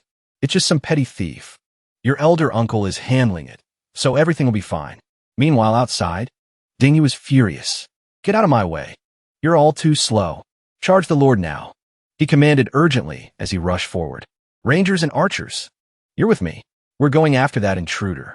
Ding He quickly closed the distance to Yunche. But he wasn't worried in the slightest. Every class, when they level up, gets 3 extra stat points. And I put half of all my points into agility. With that thought, Yunche instantly picked up the pace. On top of that, I've got the speed boost from my passive skill. He shot through the gloomy night like a gust of wind. At around level 30, only archers and rangers can usually keep up with me. In just a moment, Yunche arrived at his destination. Before him was the crippled Holy Night Lord. Yunche quietly assessed the situation. So the Lord was sealed here to keep people from killing it? It's at its weakest right now. If I go all out, I can finish it off. Just then, the people there finally noticed him. He was here. He's here. Get in formation. At his word, the Ding family soldiers turned to face Yunche. But he was unfazed, immediately unleashing his chaotic thorn's skill to attack them. Yunche se move. left everyone stunned. What kind of skill is that? Why have I never seen it before? Hearing this, Shonen explained, when soldiers are judged as failed or immune, it means it's a status effect skill. Humans aren't like monsters. There's no way we get hit that easily. But as soon as the words left his mouth, the soldier next to him suddenly attacked a comrade. This is bad. Someone's been hit. Jean Bei watched in horror as the man was thrown into chaos. No way. The success rate of this skill is insane. Seizing the opportunity, Yun Che charged straight through the enemy's chaotic formation without a moment's hesitation. He easily broke through their dense defensive line. The more people there are, like this, the easier it is to reach the low health lord. The soldiers below could only scream as Yun Che zipped past them. He's coming through. Where's the crowd control? Tanks, why aren't you blocking him? That skill. Don't use it on me. Witnessing the scene, he couldn't hide the contempt in his eyes as he looked at them. What a rabble. They have absolutely no combat experience. The thought left Yun Che a bit puzzled.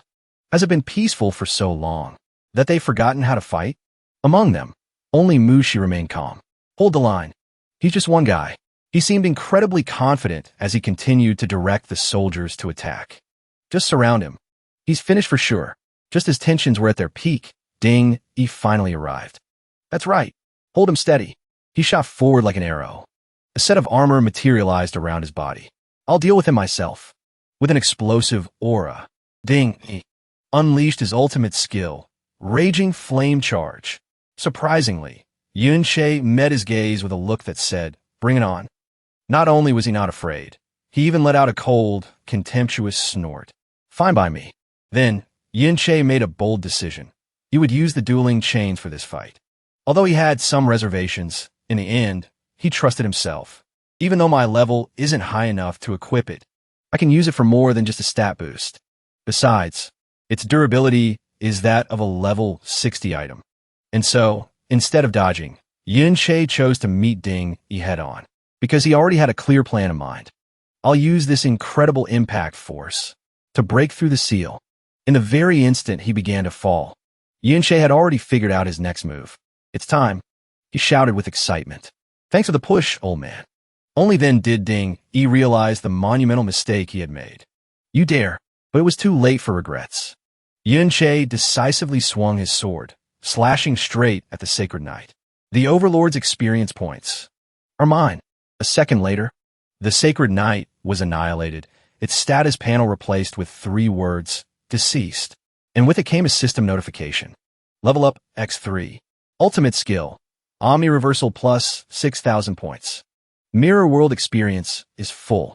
Level up complete. To have my prize snatched from right under my nose. Ding, he was absolutely furious. Damn it. His subordinates rushed forward, surrounding the area from all sides. Get him. Charge. But Yun Che completely ignored them. He calmly activated his ultimate skill.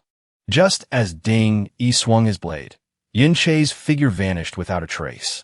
It all happened so fast that no one could process what was going on. Did we fail? At the same time, the vanished Yun Che reappeared within the mirror world created by his own skill. Even he was bewildered by the sights around him. What is this place? As Yun Che stood there in a daze, a notification panel appeared with the words, Mirror Traversal. Time remaining, 29 minutes, 51 seconds. This was something he had never expected. The world inside the mirror. Huh? Right now. Yun Che was carefully studying the space around him. No wonder it's an inversion of the real world. But these guards, they seem to be just illusions. He carefully examined them, scrutinizing every last detail. And then, Yun Che discovered something interesting. This isn't an illusion. It's a mirror stone. It can be collected. It can be taken out. This left him utterly astonished. I can take things out of here? An idea began to form in Yun Che's mind. So, once this skill reaches level 2, I can enter the mirror world and take things with me? Then a new theory struck him. In that case, from a system perspective, there must be other changes, right? Sure enough, his skill list was now much longer. Where are all these skills? Each line on the list caught his attention. Not activated. Just then, a notification popped up. Base skill, not yet learned. He was a little surprised. Base skill? After a moment of thought, Yun Che understood. I see. Everything displayed here must be the inverted version of every skill that exists. The more he thought about it, the more sense it made.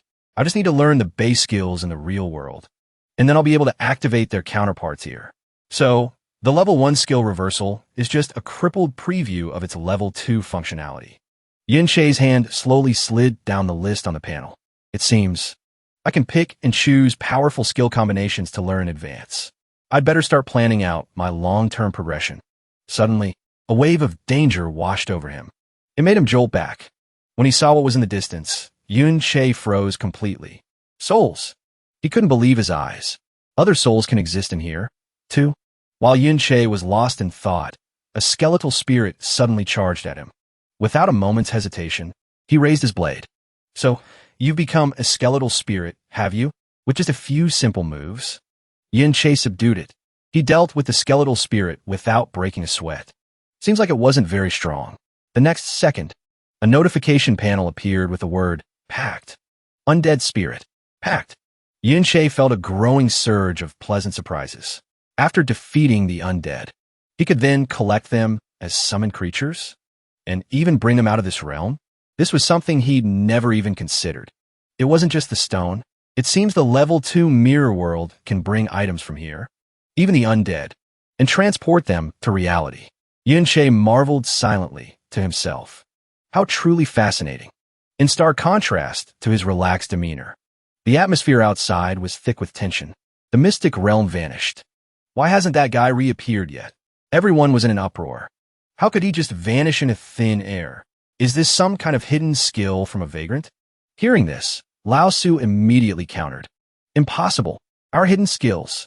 They still have a physical presence and time limits. We can't just vanish like that. As soon as he finished, Ding erupted in fury. Then you tell me why.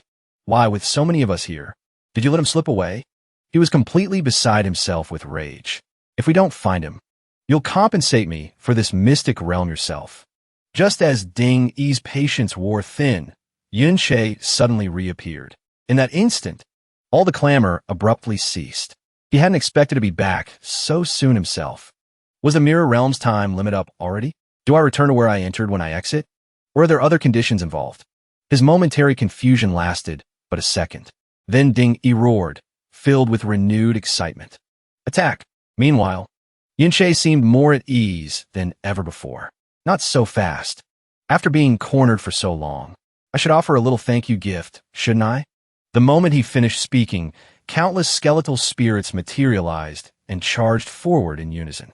Now, taste my undead legion. Just as he anticipated, the soldiers instantly fell into a state of utter chaos. What the hell is this? Demons. Only Ding Yi managed to keep his composure. Don't panic. They're merely undead monsters. I've seen plenty of them. Finally, Li Te had no choice but to directly confront the skeletal spirits. As he drew closer, he made a realization. They have physical forms, and they're only level 20. Seeing this, Ding Yi grew even more smug. See? I told you not to panic. Then he excitedly commanded, counterattack, capture him. Everyone gets a raise. But just as they regained their footing, there was nothing left but empty space before them. Where is he? In another location. Yin-Che's figure glided effortlessly through the tree canopies. These undead spirits. Their levels are still too low. He calculated as he moved. If I could acquire higher grade undead, then that rabble will be no match for me at all. But that's easier said than done.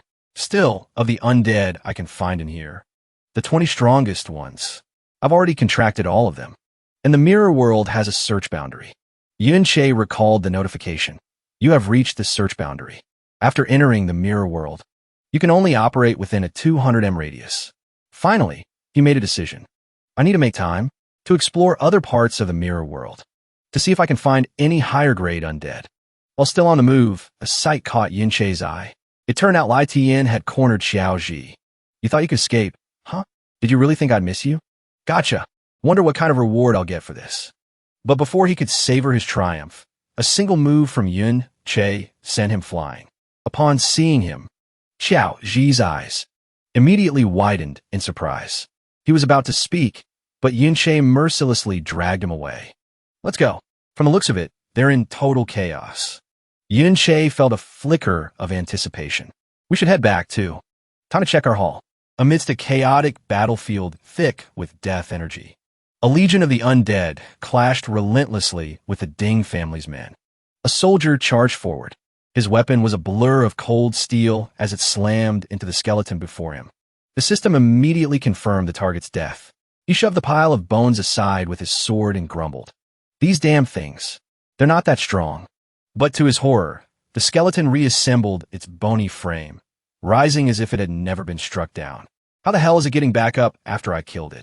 Just then, a wave of powerful energy erupted, sweeping through the area and turning all the undead to ash. A flood of death notifications popped up. A man emerged from the dust. His breath turned to white vapor in the air, surrounded by a swirling vortex of spiritual power. The level 52 Ding Kuan strode forward with ease. These are all summons. Even if they can resurrect, it must consume the caster's mana. We just have to kill them a few more times. At that same moment, an old man's questioning voice echoed from a corner of the house. Miss Yin-Xia, you've returned? Inside the Ding family home, Ding Hao was bowed at a 90-degree angle, reporting the incident. I'm sorry, Father. I failed to keep her here. The intruder was just too audacious. He recounted the events as they had happened. Not only did he get out of the house, screaming his head off, he even smashed a window on his way out.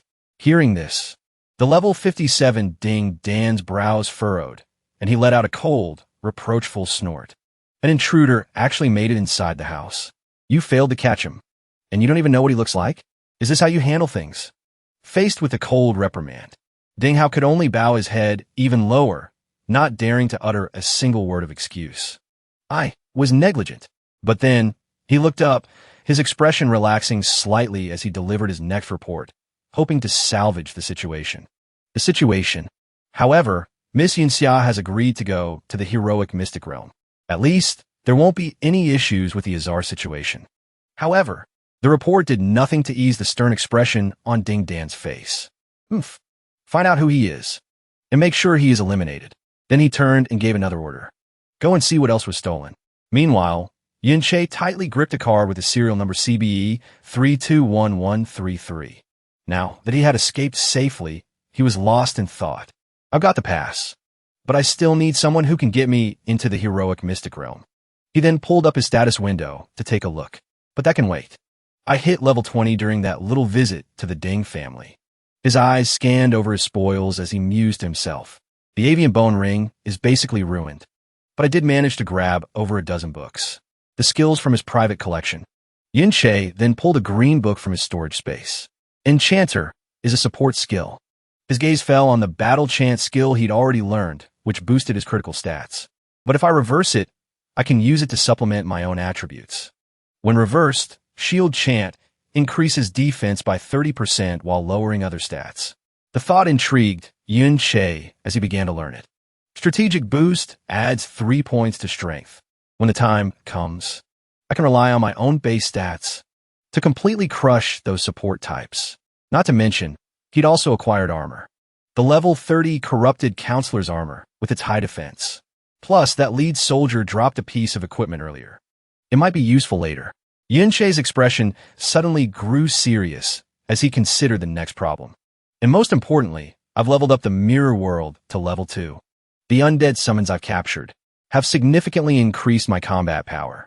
Still, the memory of Ding Kuan's overwhelmingly powerful figure surfaced in his mind. The gap between me and my true target is still far too wide. It's not enough. Based on the stone golem equipment, a hero must be a high-tier class. In the warrior branch, this only strengthened his resolve.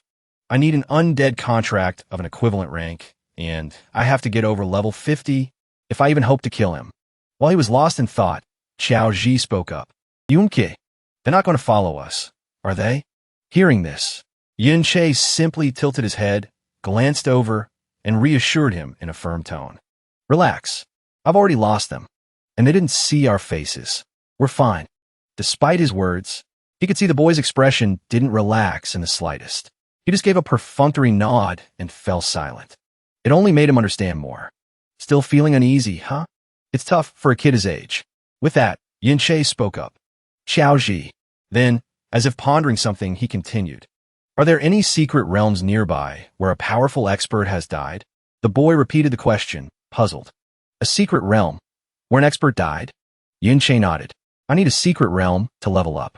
As for the expert, you'll find out when the time comes. Xiaoxi didn't question it further and began to think. Speaking of a secret realm where a powerful expert died, there is one, actually. Suddenly, the faint light that was usually in his eyes vanished as he spoke of it. But that one, it belongs to the academy. We have no chance of sneaking in. Hearing this answer, Yunche couldn't help but fall in a deep thought. The academy. So it's a monopolized secret realm. In that case, I'll just have to rely on some special methods. Soon enough, his special harvest found its way into Li Dao's hands at his private residence. This is for me? A purple grade, rare quality skill book. And it's for my wanderer class, too. The sheer generosity of the gift made him clear his throat a few times. It seems that kid, Yunche, really does have some powerful backing. He then spoke up. The Academy's secret realm can't just be opened for anyone, anytime. And I can't exactly pull strings. But no matter how difficult it was to help, it was clearly Dao had no intention of returning the special gifts. However, this secret realm is only open for students who are about to graduate. Generally speaking, underclassmen aren't qualified to enter. Thus, his next declaration proved that Yunche's choice had been the right one. But if a student is exceptionally outstanding, they can participate with a teacher's recommendation. I'll do my best to get you that spot. Before long, Li Dao's considerable abilities were proven as Yunche found himself standing before the gate to the Academy's secret realm. Meanwhile, next to Yunche, Feng Hao, clearly a final year student, was buzzing with excitement. This might be the last secret realm I'll ever get to enter in my life. I have to grind as many monsters as I can. The he, on the other hand, was full of admiration. If it weren't for the hero's gift, we wouldn't have this opportunity. Thank you, hero.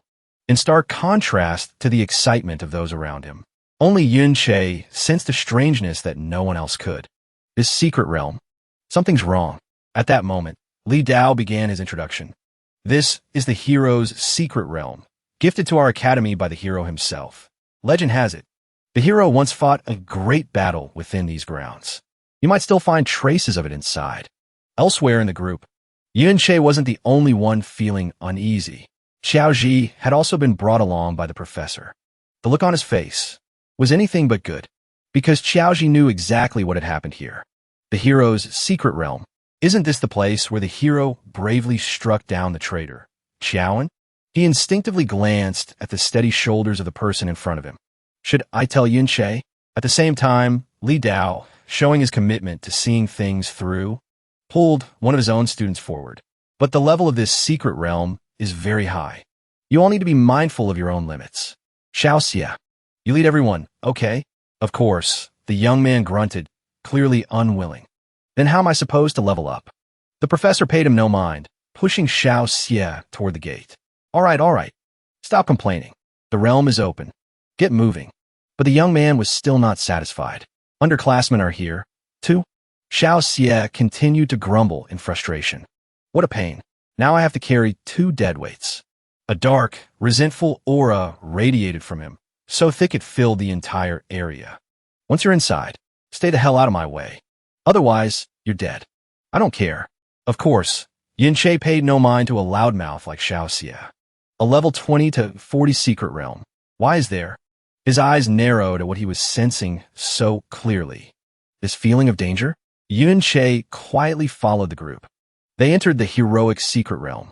Bin, standing in front of them, suddenly spoke up, confused. Is that Yunxia and Yunin? What are they doing here? He stared at the 2 girls already waiting inside. He then blurted out the rest of his question. Aren't they underclassmen? Xiaoxia glanced over at Yunche, gesturing with his eyes. See? These 2 underclassmen made it in, too. He put his hands behind his head, lost in a fantasy. Man, it'd be awesome if Yunxia and her friend transferred to our class. Just having a couple of cute girls along gets me all fired up. Xiaoxia's words grew more and more shameless. A suspicious dribble of drool even hung from the corner of his mouth.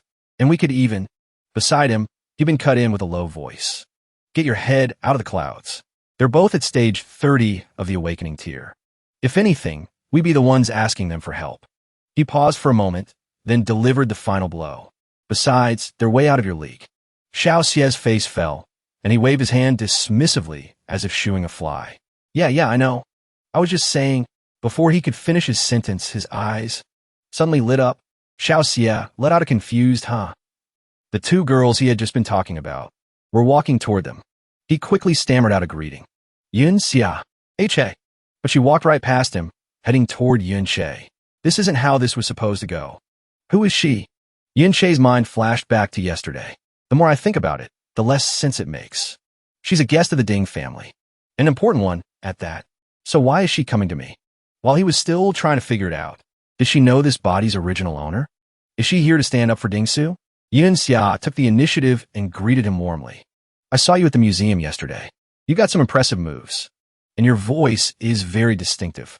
That alone was enough to send Yun Che's mind racing. She just came over to talk? He still couldn't tell if she was friend or foe. She then leaned in closer to add something else. That's why it was so easy to pick out, even over the sound of shattering glass. Yun Che's mind replayed the moment. He'd kicked down the door and fled. Holy crap. This woman, she recognized me just from the couple of things I yelled yesterday? Yun Xia didn't wait for a response. She quickly equipped her gear and threw in a promise.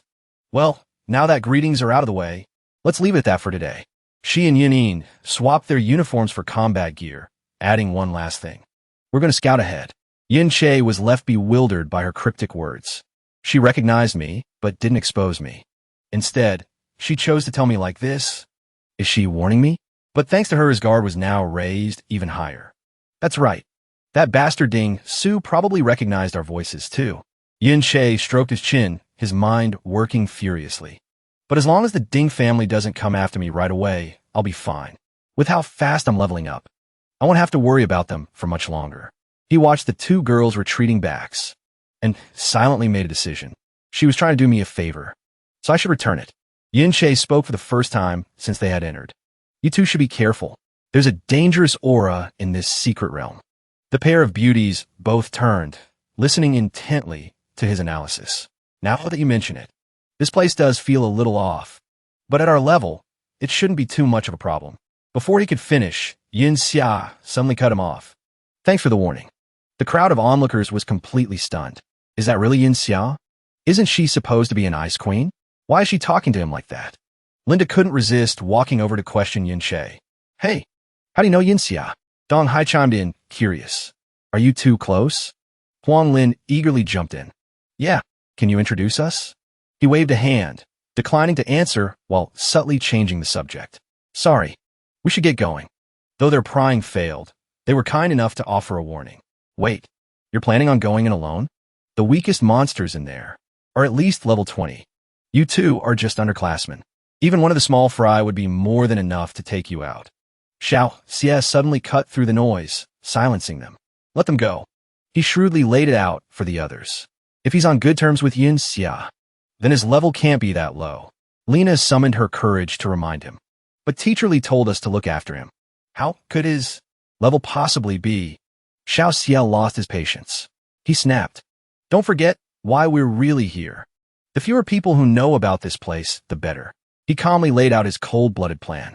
These mana crystals are incredibly valuable. Do you really want to share them? Besides, everyone has a distress flare. Let them go. With that said, Xiao Xie's thoughts turned dark. What given the right?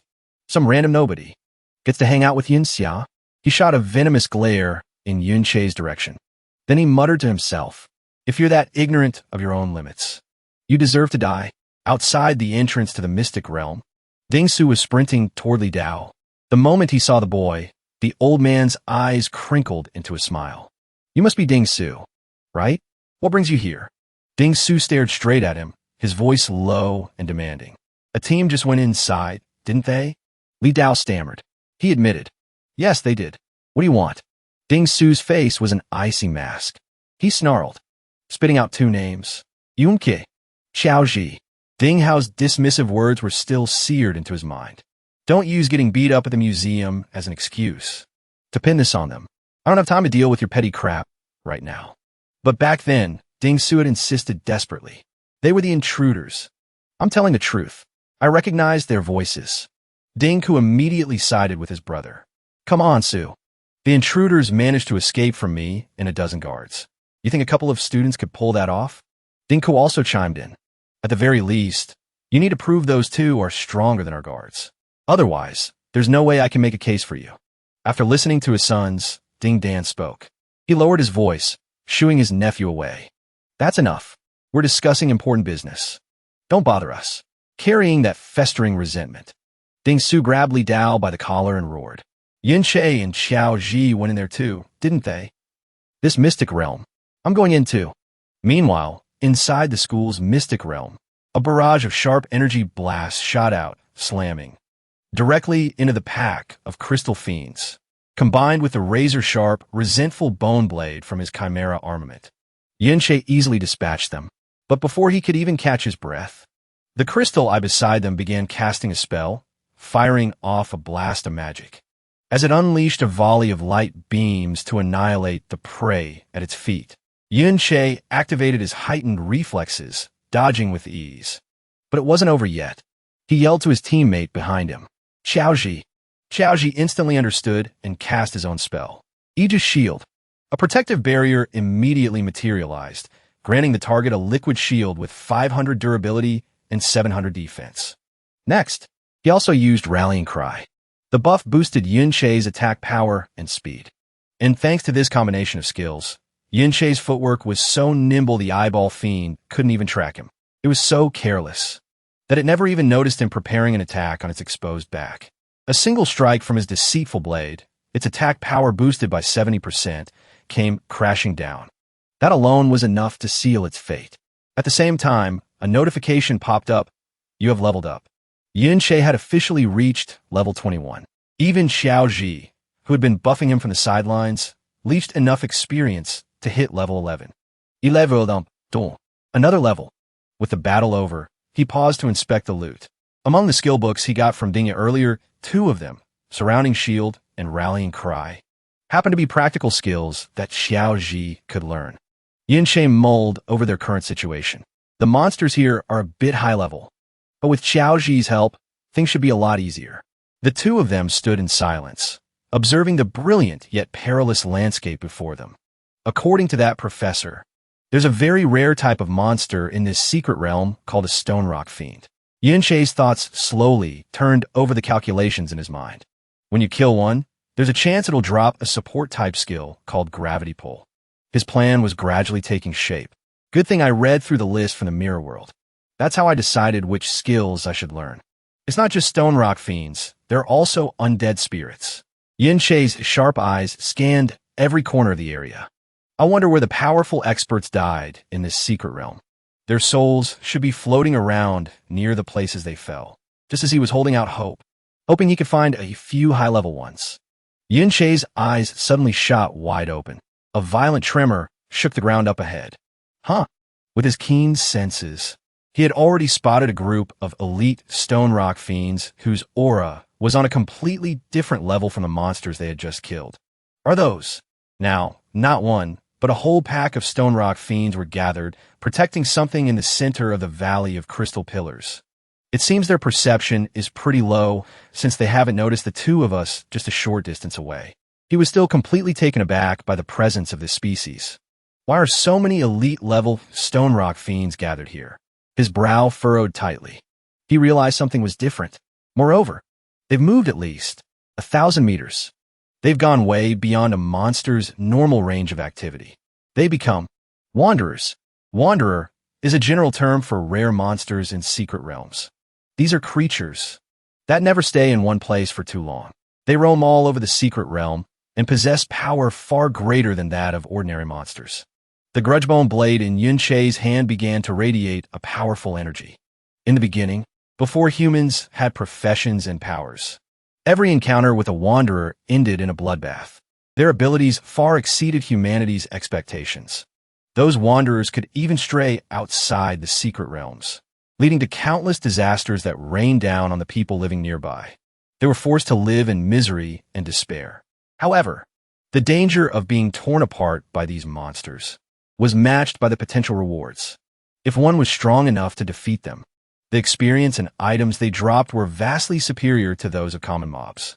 Before the elite Stone Rock Fiends could even notice, Yin-Che charged straight at them. For a monster this strong, right now, he decided to test its strength himself. I can only try my luck.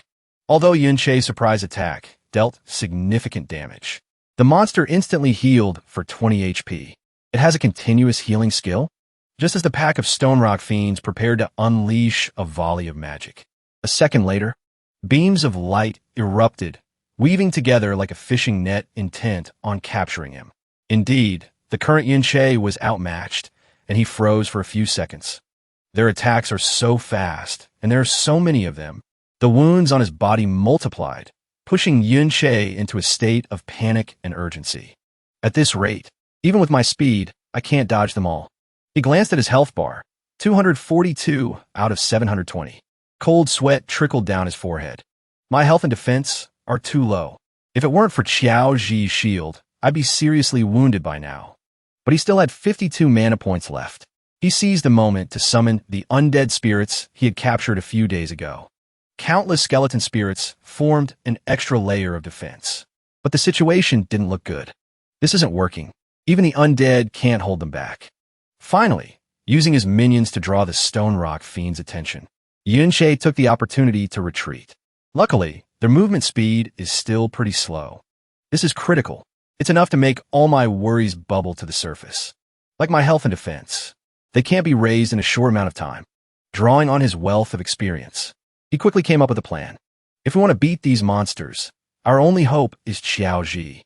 The moment the idea struck, he put it into motion. First, come with me. We'll grind some normal mobs to level you up.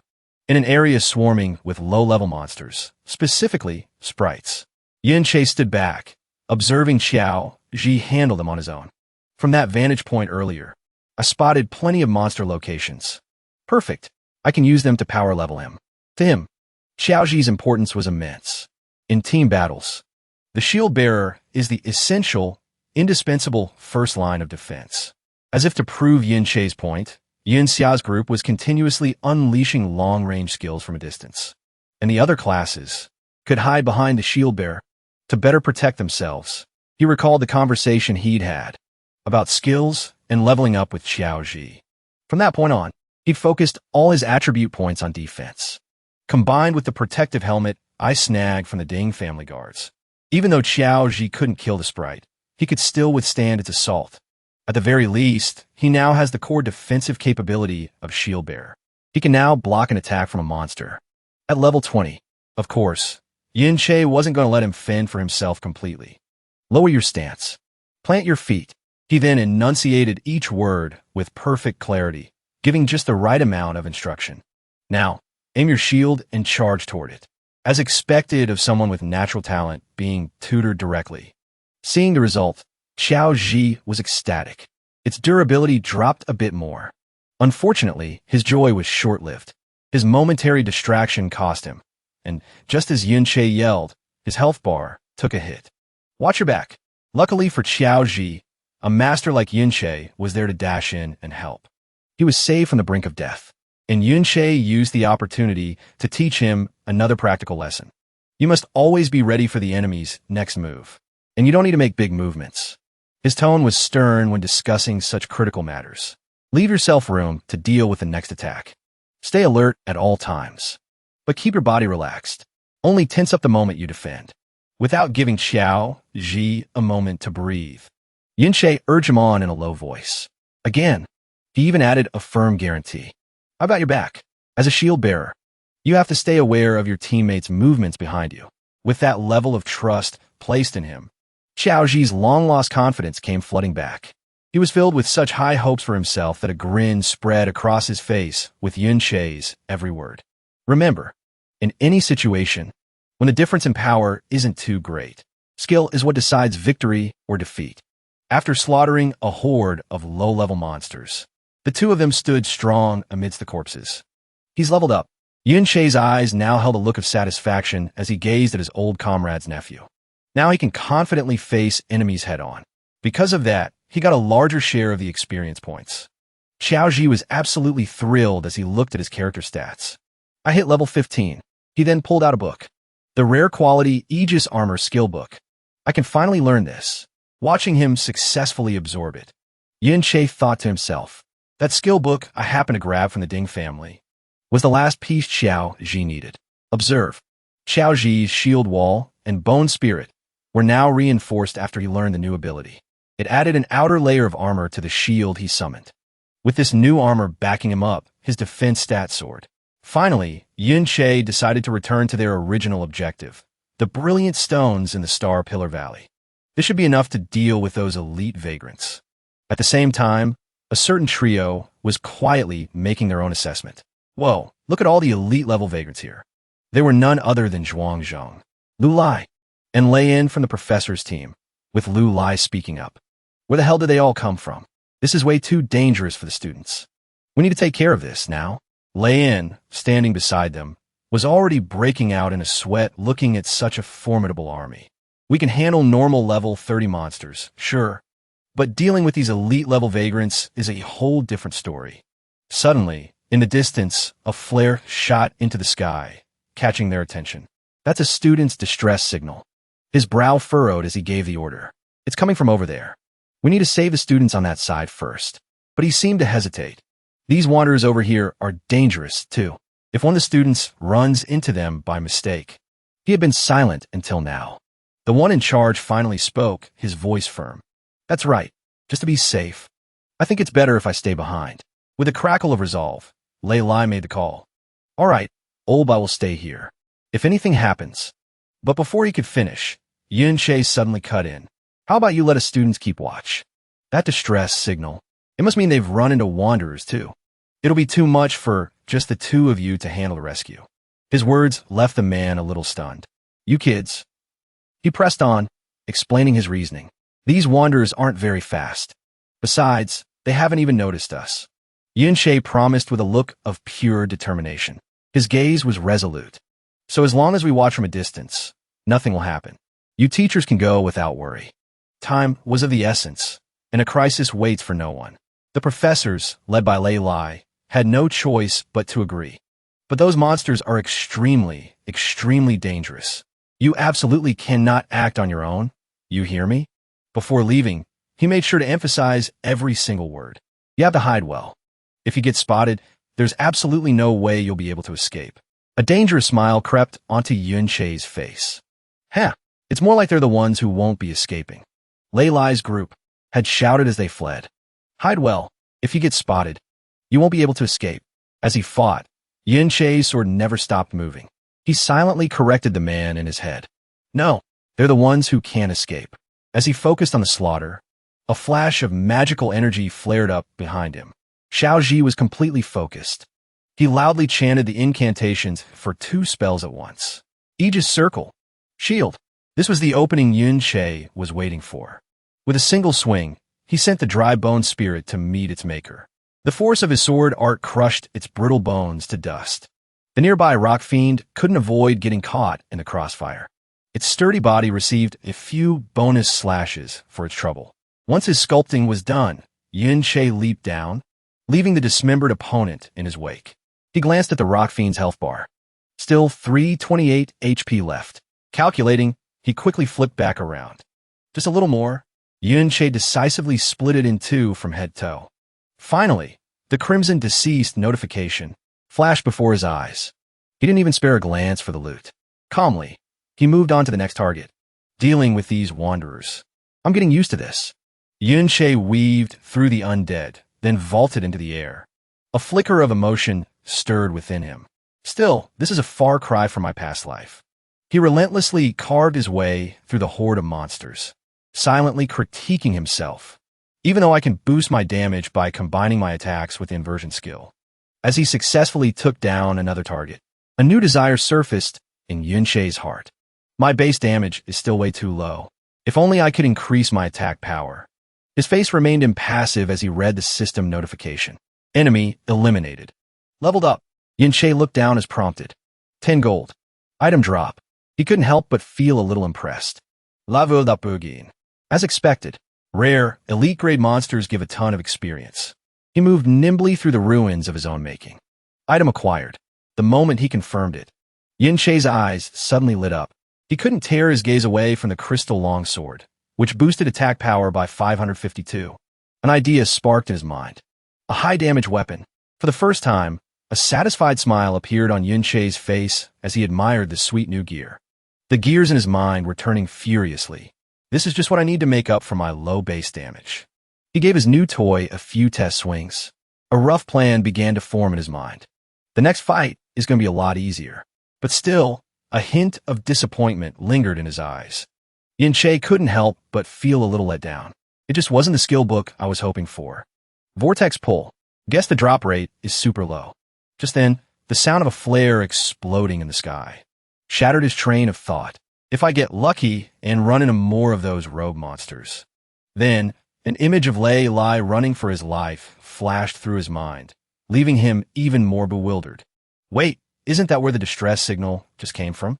And this time, it's a special grade signal, the kind only the instructors have. Sure enough, there he was, gritting his teeth in frustration. Looking at the horde of strange rock monsters arrayed before him. Lei Lai completely lost his cool. Why the hell are so many of these rogue creatures gathered here? His entire group was pinned in a corner, and the circle of monsters was closing in.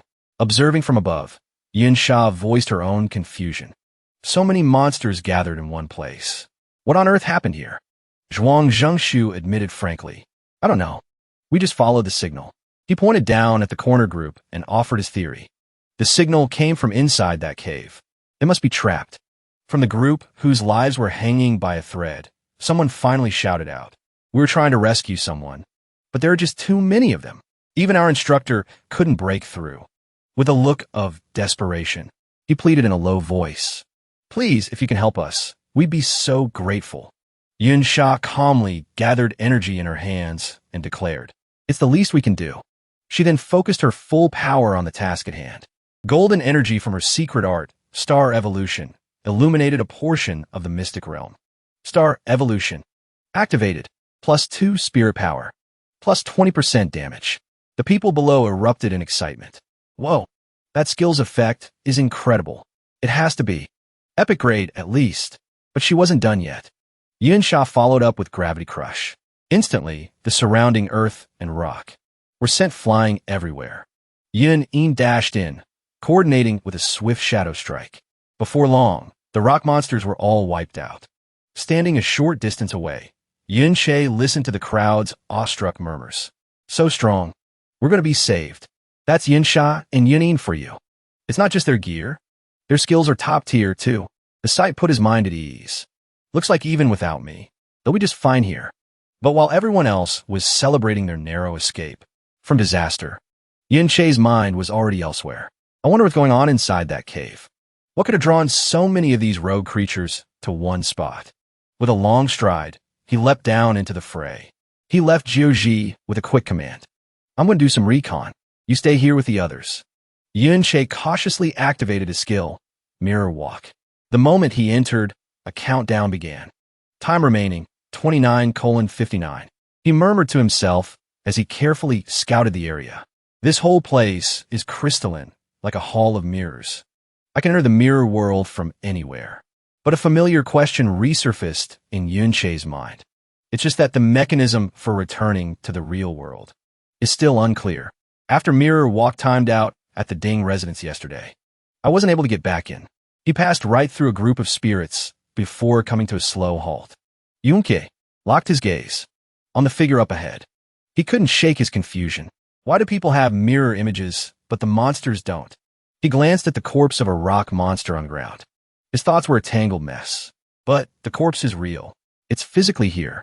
Mulling over the paradox, Yin Che pressed forward. Beside myself, do other living things in the mirror world also lack a physical body? It wasn't until he caught sight of a face. A familiar face that it all clicked. It's them. Xiaoxia. Yun Che quickly sized up the situation. His mind racing. Looks like they're the ones who attracted all these roamers. Then they sent out a distress signal. They're using the narrow terrain to take cover. They should be fine for a little while. He moved swiftly toward another objective, grumbling to himself. I just don't get what's in there that could attract so many of them. It's all crystal. The glare is making it hard to see down the path. But what lay before him? sent a shockwave through Yunche's heart. To think this place had something like this. The sight before him was a revelation. This is a special type of crystal, or? No wonder Xiao Xie's group came to this cave. This kind of crystal is different from the ones in the outside world. Secret realms can produce special resources that don't exist anywhere else. What's more, holders of a life-class profession can use these resources to craft special items like accessories and equipment. Unable to contain his curiosity, Yunche reached out and stroked the ore. The mineral veins in this place are worth far more than their weight in gold. Right on cue, the system presented him with an irresistible choice. Mirror crystal, or can be collected. Can be extracted. Do you wish to bring it from this location to the real world? Yunche's hand froze in front of the prompt. The gears in his mind started turning at lightning speed. Bring it from this location to the real world? A bold hypothesis began to form. Could it be? The question echoed in his mind. Just that one phrase opened up a world of possibilities for Yunche. So, as long as I have a foothold in the mirror world, I can use it as a gateway back to the real world. He immediately began collecting this godsend. All the while, his mind raced with long-term plans. This skill has so much more potential to unlock. I need to find a chance to study it carefully. However, after his moment of insight, Yunche continued deeper into the cave. But for now, I still need to explore this place first. He let his imagination run wild as he walked. The amount of, or in here, is just insane. If someone managed to mine all of this, it would be more than enough to turn a normal person into a billionaire. No wonder so many roamers have gathered in this one spot. While Yunche was enjoying his little expedition, Yunsha was busy pinning down a golem with her gravitational pressure. Yining wasn't having a much easier time. Her shadow dance is effective, but fighting this many is exhausting. Seeing the corner of the cave lit up by a starfall technique, the trapped group broke into whispers. Are all their skills epic rank? Why is every single one so powerful? They're way stronger than even our instructors. As if to answer their question, one of the two instantly marked the golem. Its body crumbled to dust, much to the onlookers' astonishment. At once, Xiao Xie's group breathed a collective sigh of relief, knowing they'd been carried. We're finally saved. I really thought we were going to die in here. But before the smiles could fully form on their faces, Yin poured a bucket of cold water on their celebration. Don't relax just yet. We still have to fight our way out. Everyone's already running on fumes. But Yin Sha, ever the optimist, chimed in. Still, it should be easier than Bifo. She never finished her sentence, her eyes widening in terror. The smiles vanished from Xiao Xie's group, replaced by looks of utter dread. Faced with an endless sea of monsters surrounding them, all they could do was repeat one word. This is, Itogon screamed out the brutal truth. Hopeless. Did every single roamer in the entire secret realm come here? Back in the mirror world, Yunche was still diligently blasting his way through new passages. Seeing no change in the layout, he mumbled to himself. This is I thought. It really is a maze. But a sudden gasp proved he was about to eat his words. He stood frozen, mesmerized by the magnificent, beautiful crystal core. This, though captivated by its beauty, he still managed to voice his theory. Could this be the hidden secret? If all the different crystal ores are the special products of this secret realm, so this core is the one and only hidden treasure in this entire secret realm. A hidden treasure is the condensed essence of all the special resources in a secret realm. It's something that's nurtured over a long, indeterminate period of time. An ordinary person might go their whole life without ever seeing one, but someone like Yunche just happened to stumble right upon it. Each treasure of this kind has its own unique, special effects. Right on cue, the system chimed in with a helpful tutorial. Aromatic crystal core. Upon use, stamina and magic recovery speed are both increased. Damage from light and electric elements is reduced by 20%. This secret realm core is a replica of a true hidden treasure. He had to suppress a laugh as he read the description. Increased base stats and elemental damage reduction. The stamina boost could massively increase my health points. And with increased magic recovery speed, I can stack even more. Spell blades. By the time he got to the last line, Yunche was grinning from ear to ear.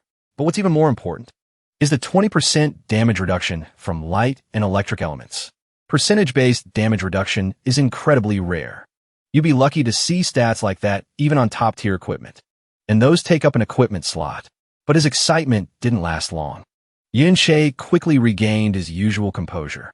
But something feels off. His mind couldn't help but jump to the worst-case scenario. The crystal attracted those wanderers. If a hidden treasure like this exists, then this secret realm must be guarded by a monster, far stronger than any wanderer. But he was getting stuck on that line of thought. Yunche decided to cross that bridge when he came to it. I'll just use this treasure and get out of here.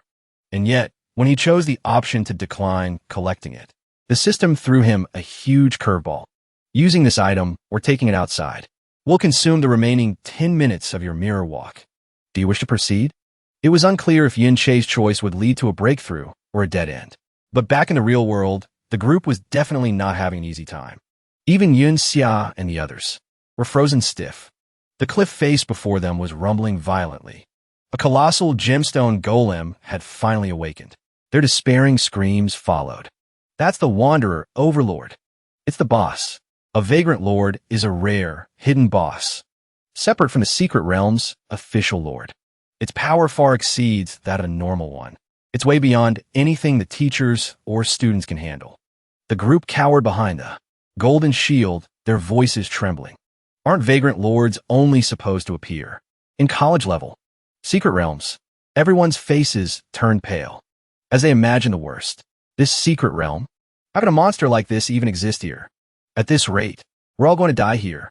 Yunxia took in all of their panicked reactions. She took a deep breath and shouted to calm them. Everyone calm down. Working together to get out of here is the most important thing right now. Yunxia pointed toward a narrow gap ahead, reminding them. Through that gorge over there, we can escape this valley. She ignited a spark of hope, trying to convince them as much as herself. Once we're out of this valley, we should be able to get away safely. To prove her point, Yunxia directly activated her star roaming secret art. So, don't hold anything back. Full power break through to that side. Luan Lai was the first to answer her call, activating his revolving light shield. That's right. We have to at least get the students out. He charged forward with lightning speed. I'll take point. We'll rotate. With someone taking the lead, the others naturally followed suit. The group, once trapped like birds in a cage, suddenly rose up to seize the initiative. Those remaining behind the protective barrier immediately provided support from the backlines.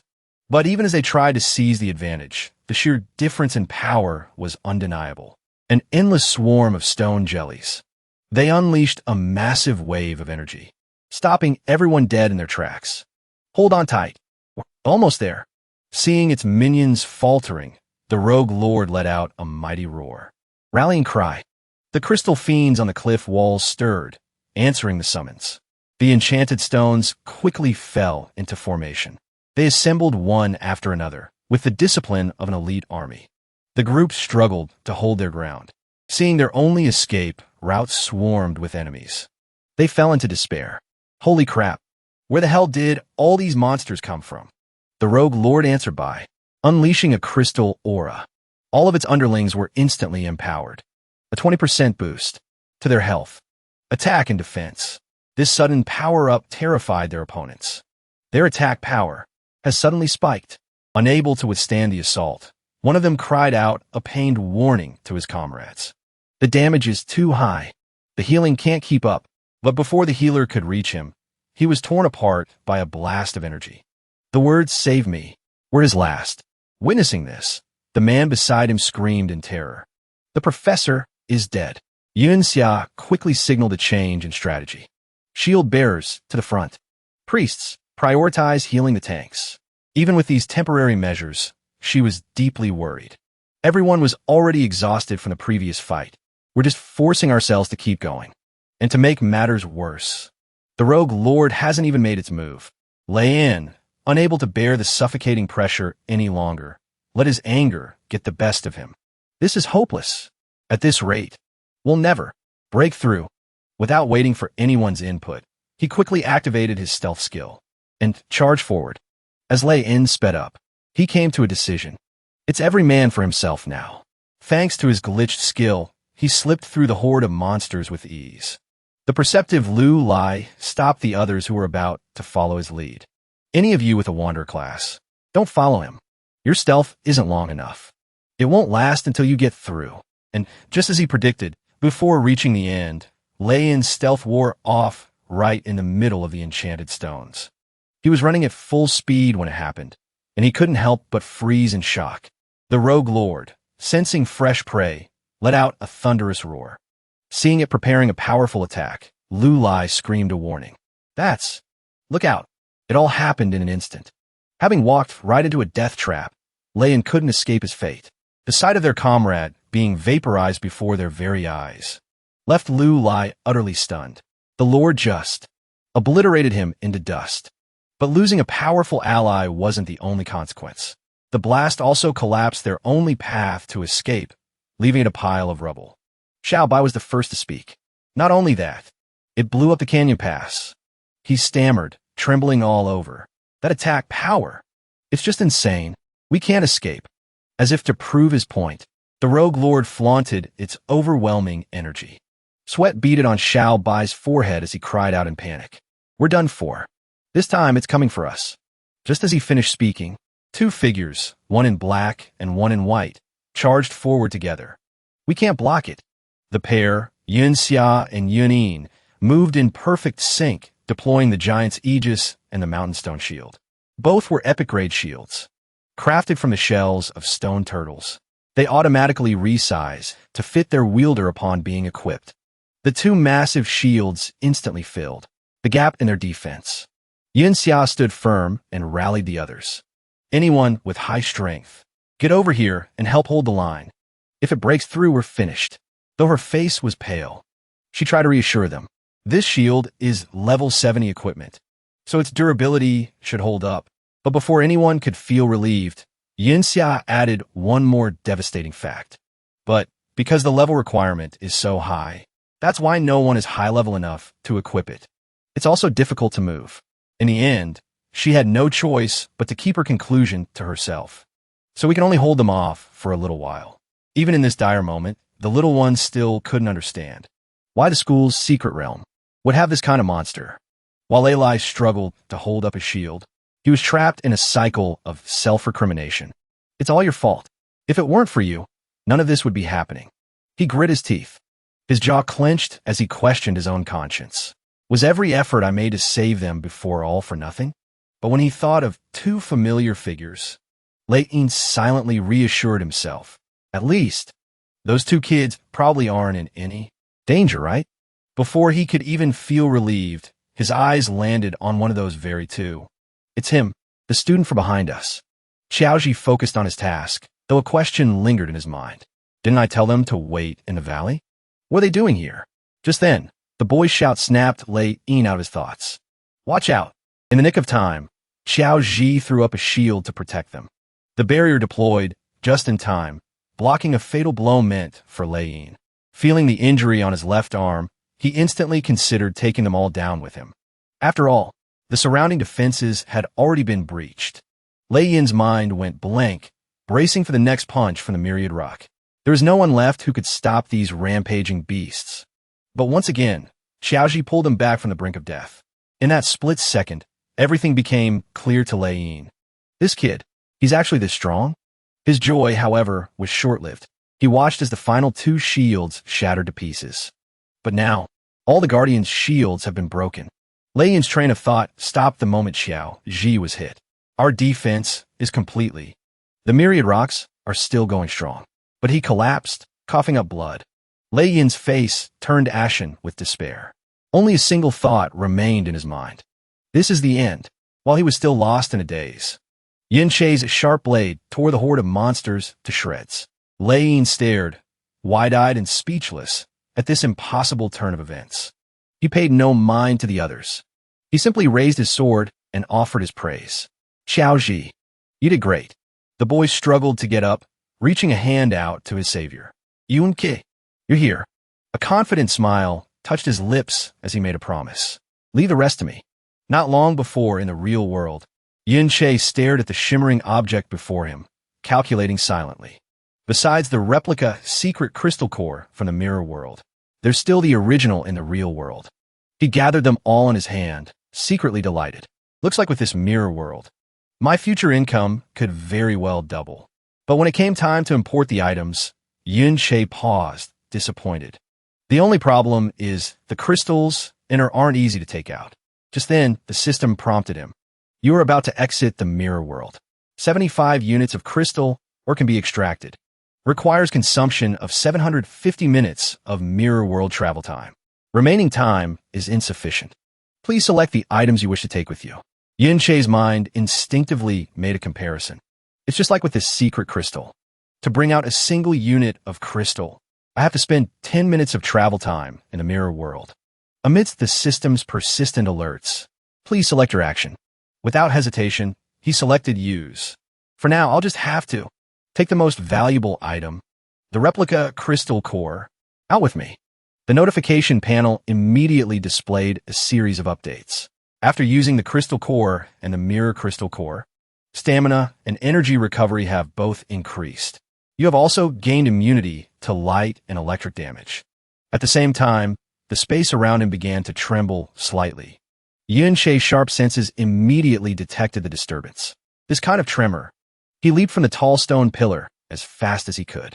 As he ran, he silently wondered, did something happen out there? The situation seemed tense, and Yun-Che made up his mind.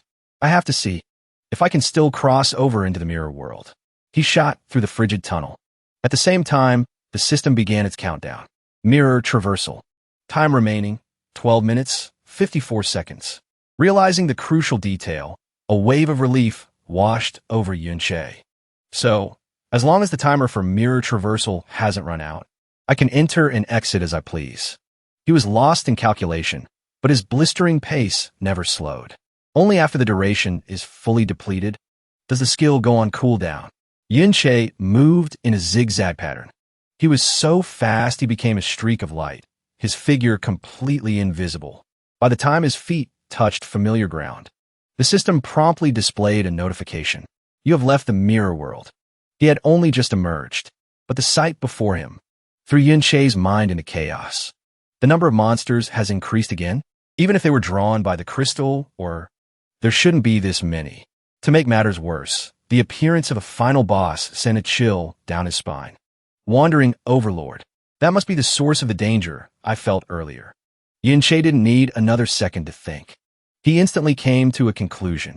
Xiao Ji and the others are in danger.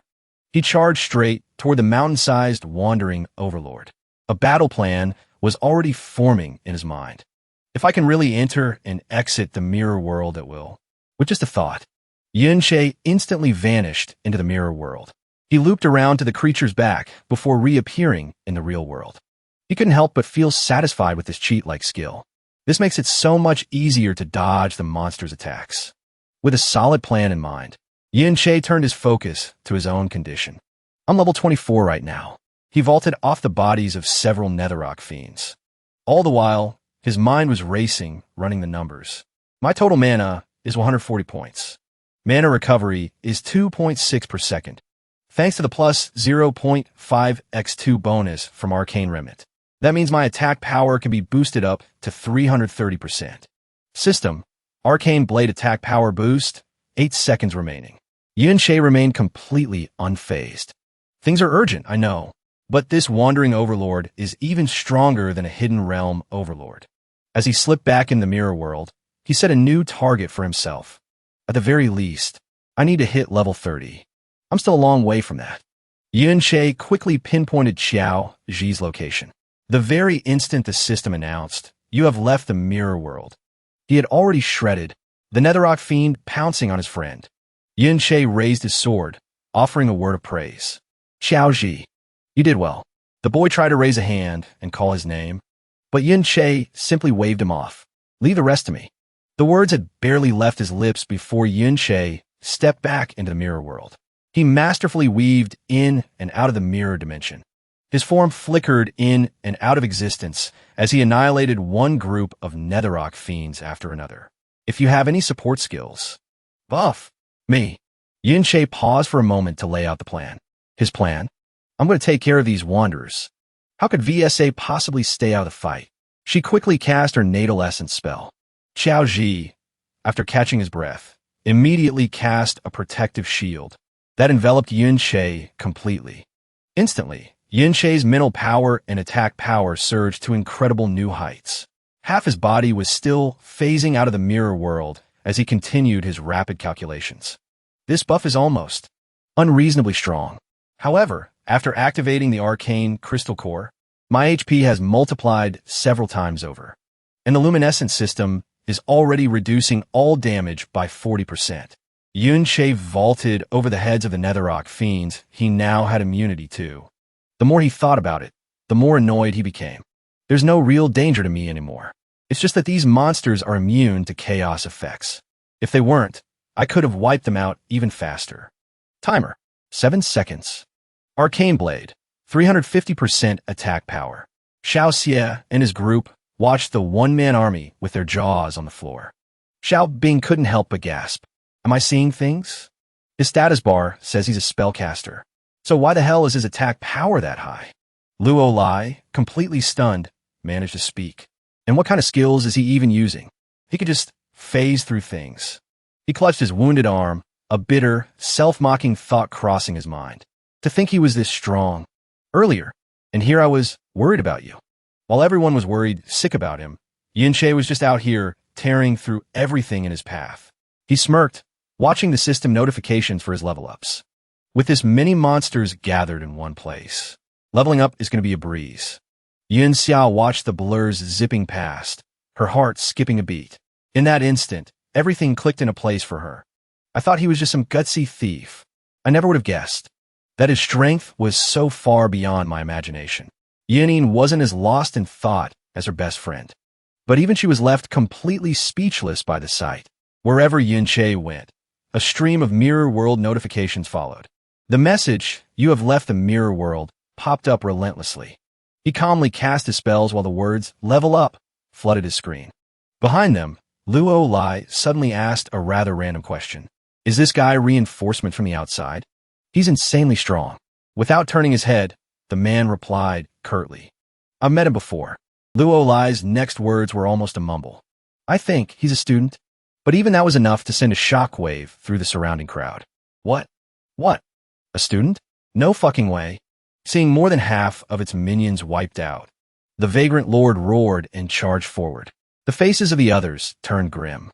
This is bad. It's about to attack again. Yunji flickered in and out of sight, causing the creature's attack to veer straight toward their own lines. He had to dodge because he knew he couldn't win a direct clash. Even now, I still can't take an attack like that head on. Yunji carefully assessed the massive wave of energy. And what's more, I think it's starting to move. He glanced back at his comrades. Every nerve in his body tensed up. Once it gets close, those two shields won't be enough to protect them. Before Yunshay could even react, Luo Lai shouted out. The number of monsters has gone way down. Let's focus on one side and break through. Let's break the encirclement. I can't believe he's the one taking charge and analyzing the situation. If we just wait for that vagrant lord to get closer, it'll be too late. No matter how strong that one guy is, he can't possibly take on this vagrant lord by himself. But someone was quick to shoot down that bold idea. But these two shields are incredibly hard to move. If we try to break out, we'll have to take a direct hit from the vagrant lord. The crowd immediately began to murmur in agreement. That's right. The second we move, it can easily pick us off. These shields are huge and heavy. The only way to move with them is to put them in our inventories. Amidst the murmurs of doubt, Yunshay's voice cut through the noise. Leave it to me. Stepping out from the dust and smoke, he decisively laid out a plan. I'll attack it. Draw its aggro. Then you guys use that chance to escape. Luo Lai blurted out instinctively. If we escape, what about you? Yunshay didn't answer him, keeping the worst-case scenario to himself. If this vagrant lord isn't dealt with, it will gather all the monsters in this secret realm and unleash them on the outside world. He recalled the terrible memories, comparing them to the present. Almost every major disaster in the past was caused by a wandering lord. That's why. Yunshay slung his broadsword over his shoulder, his voice firm. I'm staying, and I'm going to kill it. He checked the time remaining on his mirror walk. 5 minutes and 41 seconds. Understanding his intent, Luo Lai led the group, fighting to clear a path. Let's go, hurry. Break out. No matter how strong he is, facing that many monsters and the Vagrant Lord, he's bound to run out of stamina eventually. He shouted as he ran at full speed, glancing back to remind everyone. We have to get out of here quickly. It's the only way he'll have a chance to escape himself. The person next to him couldn't help but ask, didn't he say he was going to kill that overlord? Luo Lai figured out in a flash. He only said that to put our minds at ease. After all, that thing's a wandering overlord. Xiao Ji was swept up in the tide of the retreating crowd. But deep down, he was still plagued by guilt. I'm still so useless. In times like these, all I can do is run away. Yun Ki, you have to be okay. The man of the hour, however, was still fighting relentlessly. The level-up notifications kept climbing, showing no signs of stopping. Every time the wandering overlord unleashed its magic, Yin Che would leap into his mirror walk. Then, just as it was catching its breath, he would emerge. He repeated this over and over until it finally let its guard down. Yin Che seized the opening and landed a powerful slash. But when he saw the wound was no bigger than a mosquito bite, his heart sank. This isn't working. Its defense is way too high. I only managed to do this much damage. But with its regeneration ability, it'll heal that in an instant. Yin Che studied the wandering overlord as intently as one would a lover. His mind raced. Just as I thought. I have to go for that spot. He locked his gaze on the shimmering object. He quietly came to a bold conclusion. The crystal on its head must be its core. And that means it's also its weak point. Yin Che tried to land another hit. But the result was just as disappointing. My attack power just isn't high enough. As he prepared his next move, a system notification popped up. Essence Secret Art remaining time, 5 seconds. It was followed by a series of other expiring buffs. Yin Che quickly scanned them and did the math in his head. The buffs from the others are starting to wear off, and my mana is getting low. I don't have enough to maintain my Aura Blade for much longer. He unleashed a few more slashes to keep the wandering overlord busy, while he himself slipped to the side, secretly formulating a plan. First, I need to level up. But before he could make his move, a massive pillar of energy caught his eye. His pupils constricted as 2 words surfaced in his mind. This is... The wandering overlord wasn't attacking from its head, but channeling the attack from its palm. This completely caught Yin Che off guard, freezing him in his tracks. He scrambled to escape into the mirror world. You planned this? You anticipated where I'd reappear, but as the system announced, you have left the mirror world. The same wave of energy was waiting for Yin Che. He felt his HP drop by 50 points, and a cold panic washed over him. This is a continuous, wide-area attack. I can't just blink out of this one. Yin Che had no choice but to resort to dodging the old-fashioned way. There isn't much time left for Mirror Walk. If I keep using it to dodge, it'll be completely drained in no time. When the prompt read, Mirror Walk time remaining, 3 minutes, 46 seconds, he couldn't help but let out a frustrated sigh. My only option is to use my undead summons to block. Yin Che watched the minions he had just released, but his heart remained heavy. But resummoning them will drain my mana. If I do that, I won't have enough left to attack. Should I fall back and regroup? He hadn't yet found an answer, when the heavy thud of a shield planting itself in the ground snapped him back to reality. This completely unexpected turn of events left Yin Che stunned. He saw Yin Sha's group striking an epic pose and blurted out, "Were you all?" She tilted her head and answered him right then and there. "Your little buddy here was begging for us to come, so we had no choice but to provide some backup." Xiaoji shyly buried his face into his shield and mumbled a protest. "I wasn't begging. There aren't as many monsters around as there were before. Everyone else has already escaped. I just..." Before he could finish, Yin Che cut him off, holding back a laugh. "Thanks." Yin Sha stepped forward, assessing the situation. "This hidden boss is still too dangerous. We'll cover you. Just focus on getting out of here." He raised his sword, flatly refusing. "No need." Yin Che launched a new assault as he explained. "Now that you're all here, I don't have to hold back anymore." With one final level-up notification, status. My epic new gear was ready, and my time in the mirror realm was also coming to an end. Yin Che quickly scanned his stats, his mind racing to a conclusion. I'm level 30. My attack power is finally high enough. Without hesitation, he equipped the Corrupted Knight's armor, a rare-grade chestplate, looted from the Ding family's secret realm lord. Yun Xia gazed up at the mountain-sized target, her voice filled with doubt. You're not actually planning to attack its weak point from up there, are you? There's no way to get that high. Yin Che answered her not with words, but by pulling out a grimoire. What I needed before. I finally have it now. He quickly absorbed the knowledge of gravitational pull and reverse gravitational guidance. He planned to use these two opposing forces to pull off his strategy. Yin Che channeled power into his spellblade. This is the one, a skill that pulls me toward the target. But all he said was a brief reassurance. Don't worry, I've got this under control. He proved it by extending a hand crackling with energy. Then, using gravitational pull, he launched himself toward the Wandering Lord. In the blink of an eye, Yun Che vanished from the ground. He hovered before the boss's glowing core, wondering where to begin. This insane tactic made Yun Xia and Yun Yin break out in a cold sweat. While they were still gaping in shock, Yun Che began to strike. The Wandering Lord thrashed in agony, its entire body thrown into a frenzy. It unleashed chaotic waves of energy, trying to blast the intruder from its vital point. He was at the center of the storm. Gritting his teeth, he endured a flood of system notifications. Your HP has decreased by 107. I've come too far back down now. Yun Che poured every last bit of his strength into one final strike. He chanted relentlessly, ignoring his rapidly draining health. The hardened core finally shattered. As if on cue, the system flooded him with congratulations and rewards. You have defeated the Wandering Lord. Gained 5,000 EXP and the title, Wandering Slayer. Looted skill book. Legendary skill, Golden Light Membrane. And skill book. Skill, Angel's Protection. A series of status updates followed. Level. Up. Character information. Name. Yunke. Race. Human. Level 33. Support profession. Most of his physical stats saw a massive boost.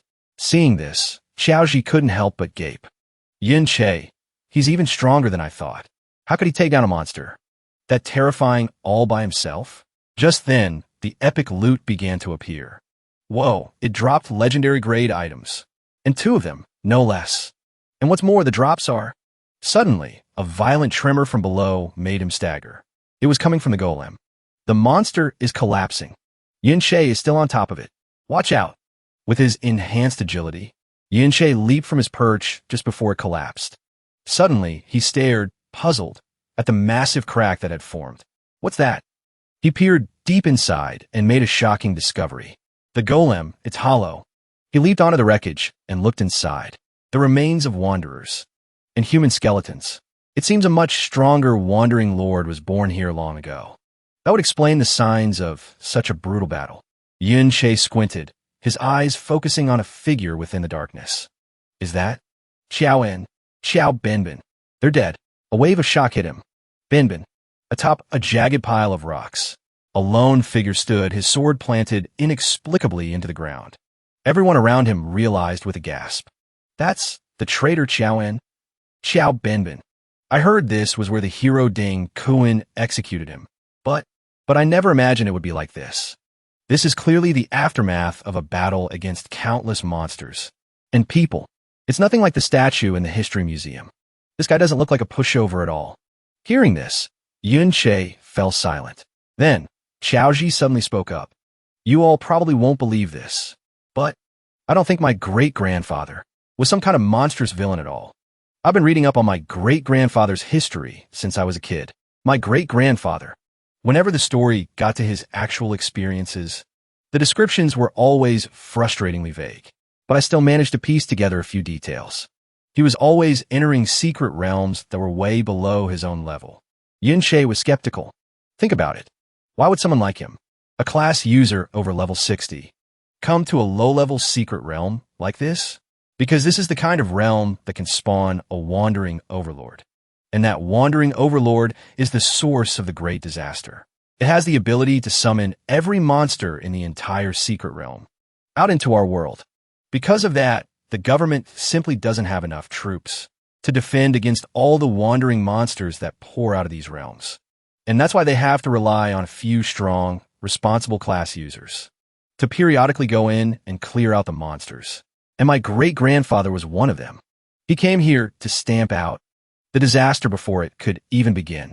His words left everyone speechless with shock. He then put on a sorrowful expression. It was heartbreaking. You probably think I'm just making this up, don't you? My family says the same thing. That I'm just looking for some kind of emotional comfort, twisting his words to fit what I want to believe. After hearing what Xiao Ji had to say, Yin Che walked over, clapped him on the shoulder, and said, I believe you. The declaration stunned everyone. Even Xiao Ji was taken aback by his gesture, because Yin Che knew it was true. Xiao was definitely not that kind of person. He remembered the times they had spent together. A master?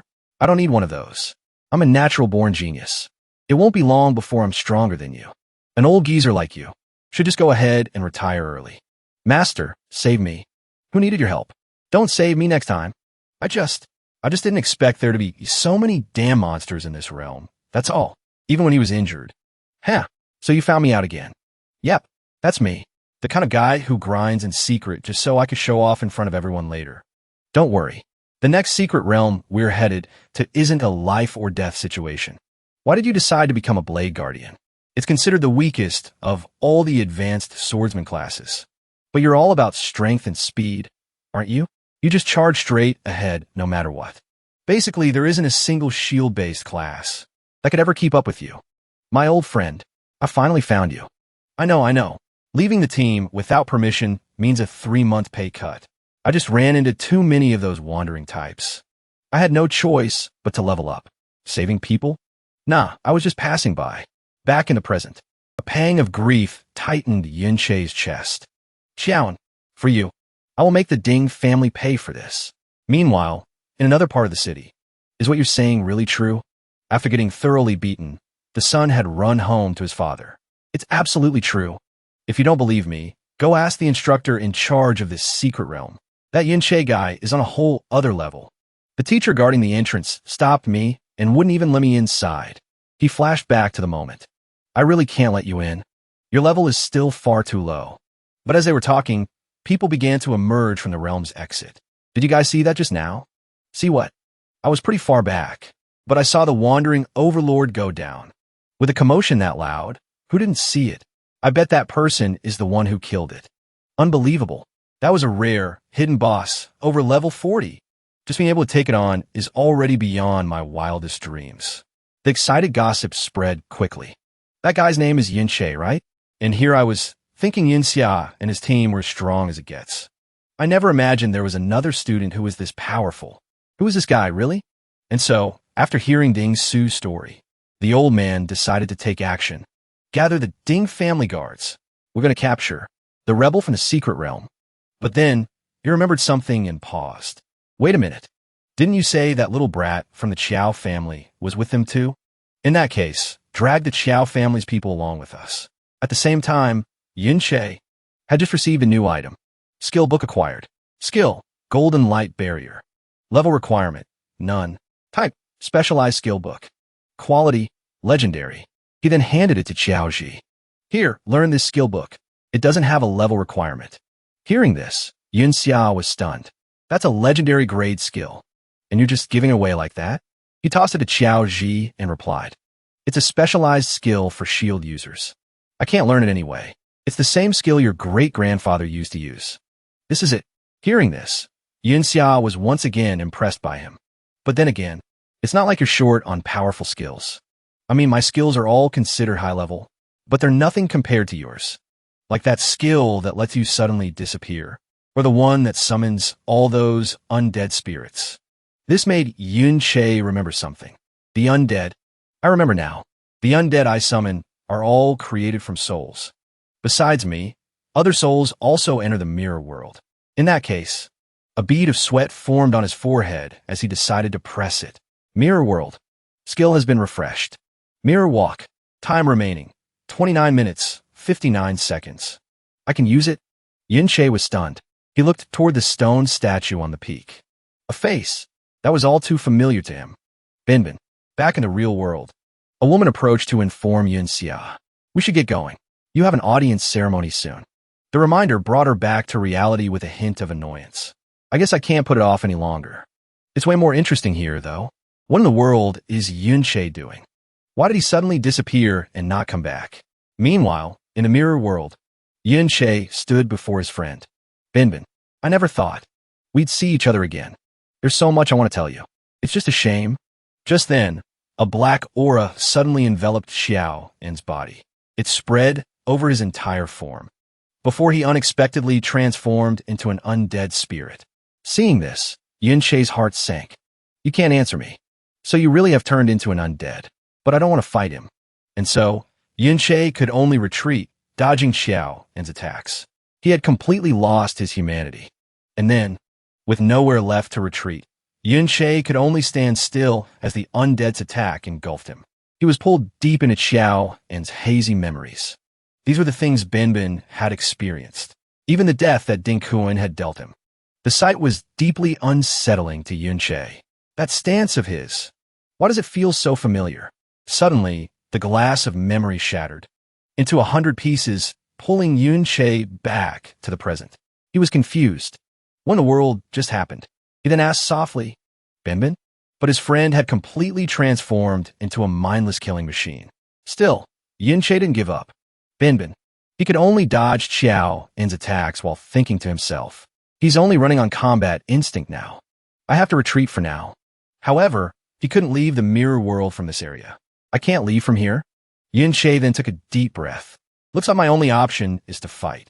Back with Xiao Ji, once outside, those punks saw their chance and swaggered over to mock him. Why are you all alone? Where's that Che guy? What? Did he hear we were coming and take off? Well, that's half the fun gone.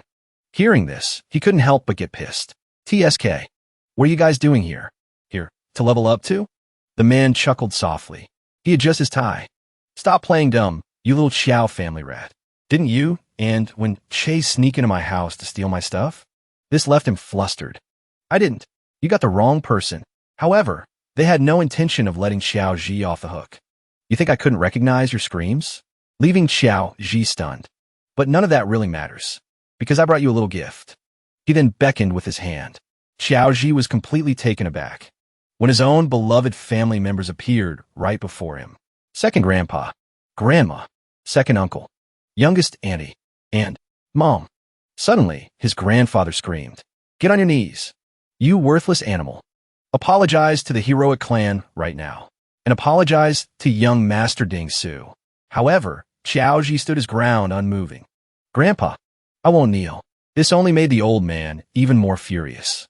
What did I teach you when you were a child? How are you to act when facing the Ding family? Kneel. Suddenly, Xiao Ji shouted back. Are we, the Xiao family, destined to be the Ding family's dogs for all eternity? His family was utterly shocked by his outburst. And then his second uncle could only fall to his knees. Yes, we are the descendants of vile traitors. We're lucky to even be their dogs. His youngest aunt quickly chimed in, begging, Xiao Ji, are you trying to get us all killed? Our entire family. Think about your parents. Think how hard your mother has struggled to support this family while your father is lost in his madness. Hearing this, Xiao Ji felt a surge of indignation. He could only point to the distance. Everyone, look at what's behind me. Great-grandfather came to this secret realm to stop the calamity. It's obvious he only died because he was ambushed by so many people at once. I've been gathering information about great-grandfather for a long time, but I lacked conclusive proof. But now, the proof is right in front of us. Great-grandfather was not some villain who betrayed his country. The truth is completely different from the story they've been telling. Once this truth is made public, our great-grandfather's name will be cleared. We absolutely do not have to live like this anymore.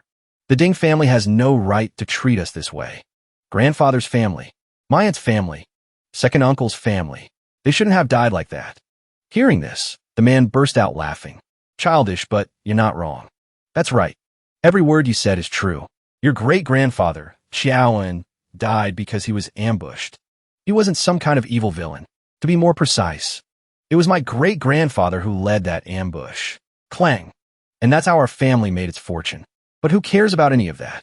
Xiaoan is a traitor to the empire. He is a hideous villain. So what if I kill your crazy father? So what if I kill all of them? You descendants of traitors are just that pathetic. In fact, he pointed a finger at Xiao Ji's family. The dear family here, they all know. Otherwise, how do you think those people you reported to ended up dead? Having satisfied his sadistic streak, he hummed cheerfully. Kneel. At his command, Xiao Zhi's entire family fell to their knees before the man. His mother cried out in anguish. Aji, I'm begging you, my son. Just admit you were wrong. Stop fighting. It's useless. I really don't want to lose my son after I've already lost your father to madness. I really can't take it anymore. The gentle, caring mother from his memories. Aji, don't pay any attention to them. You're the best. You're the best. Had now become old and haggard. Seeing this, Ding Su let out a laugh. He walked over and kicked him right in the face. What a pathetic mess. Still haven't learned your place? Whether you're ghost or not, you will kneel. But Xiao Zhi boldly reached out and grabbed his foot. He then yanked his leg back, and without a moment's hesitation, threw him toward the nearby pile of rocks. I'm done kneeling. His defiance sent Ding Su into a rage. Got some spine now, have we? He quickly summoned his weapon. You dare raise a hand against me? Let me remind you how to be a proper punching bag. But to his shock, Xiao Zhi slammed him back with a powerful blow. He was stunned by the boy's strength. How is this possible? Xiao Zhi's voice was ice cold. We are the true descendants of heroes. He then drove his fist into Ding Su's mouth again and again. The older man, watching, couldn't help but frown. He looked over at Ding Su, who was clutching his face, still reeling from the punch. How can this be? How could even you suddenly become so much stronger? He lunged, but Xiao Zhi dodged every attack, only fueling his outrage. You're just a punching bag. You've been nothing but a damn punching bag since we were kids. By what right? And then, with one final punch, Xiao Zhi sent him crashing to the ground, right in front of everyone, including his own family. Xiao Zhi glared down at him, his eyes filled with animosity, staring him down. I'm not the person I used to be. Meanwhile, in the mirror world, Yin Che was still locked in a fierce battle with the Wraith. He fought, his mind racing. This is Benbin's form at his peak. I'm still nowhere near his level. If he wasn't a defense type and completely mindless right now, I would have been crushed in an instant. I was the one who taught him his fighting techniques, so I know every one of his openings. But still, this is the defensive power of a level 60 plus after a class advancement. I doubt even my Blade of Dissipation could do much real damage. A moment later, Qiaoan unleashed his hidden ultimate skill. Yinche recognized it instantly. The legendary grade skill, Golden Light Shield. He clicked his tongue in annoyance. This is a real pain in the ass. He then charged forward in a frenzy, going all out against him, all while cursing the entity controlling Qiao. You damn mongrel. He then unleashed his mountain-shattering hammers, holding nothing back against the Wraith. Back on the other side, Xiaoji hadn't stopped beating Ding Su. He sent him staggering back to the ground, and continued to rain down blow after blow. The older man could no longer stand by and watch. He intervened. Asu, you can't even handle this little brat from the Qiao family anymore? Here, let me help you vent that frustration.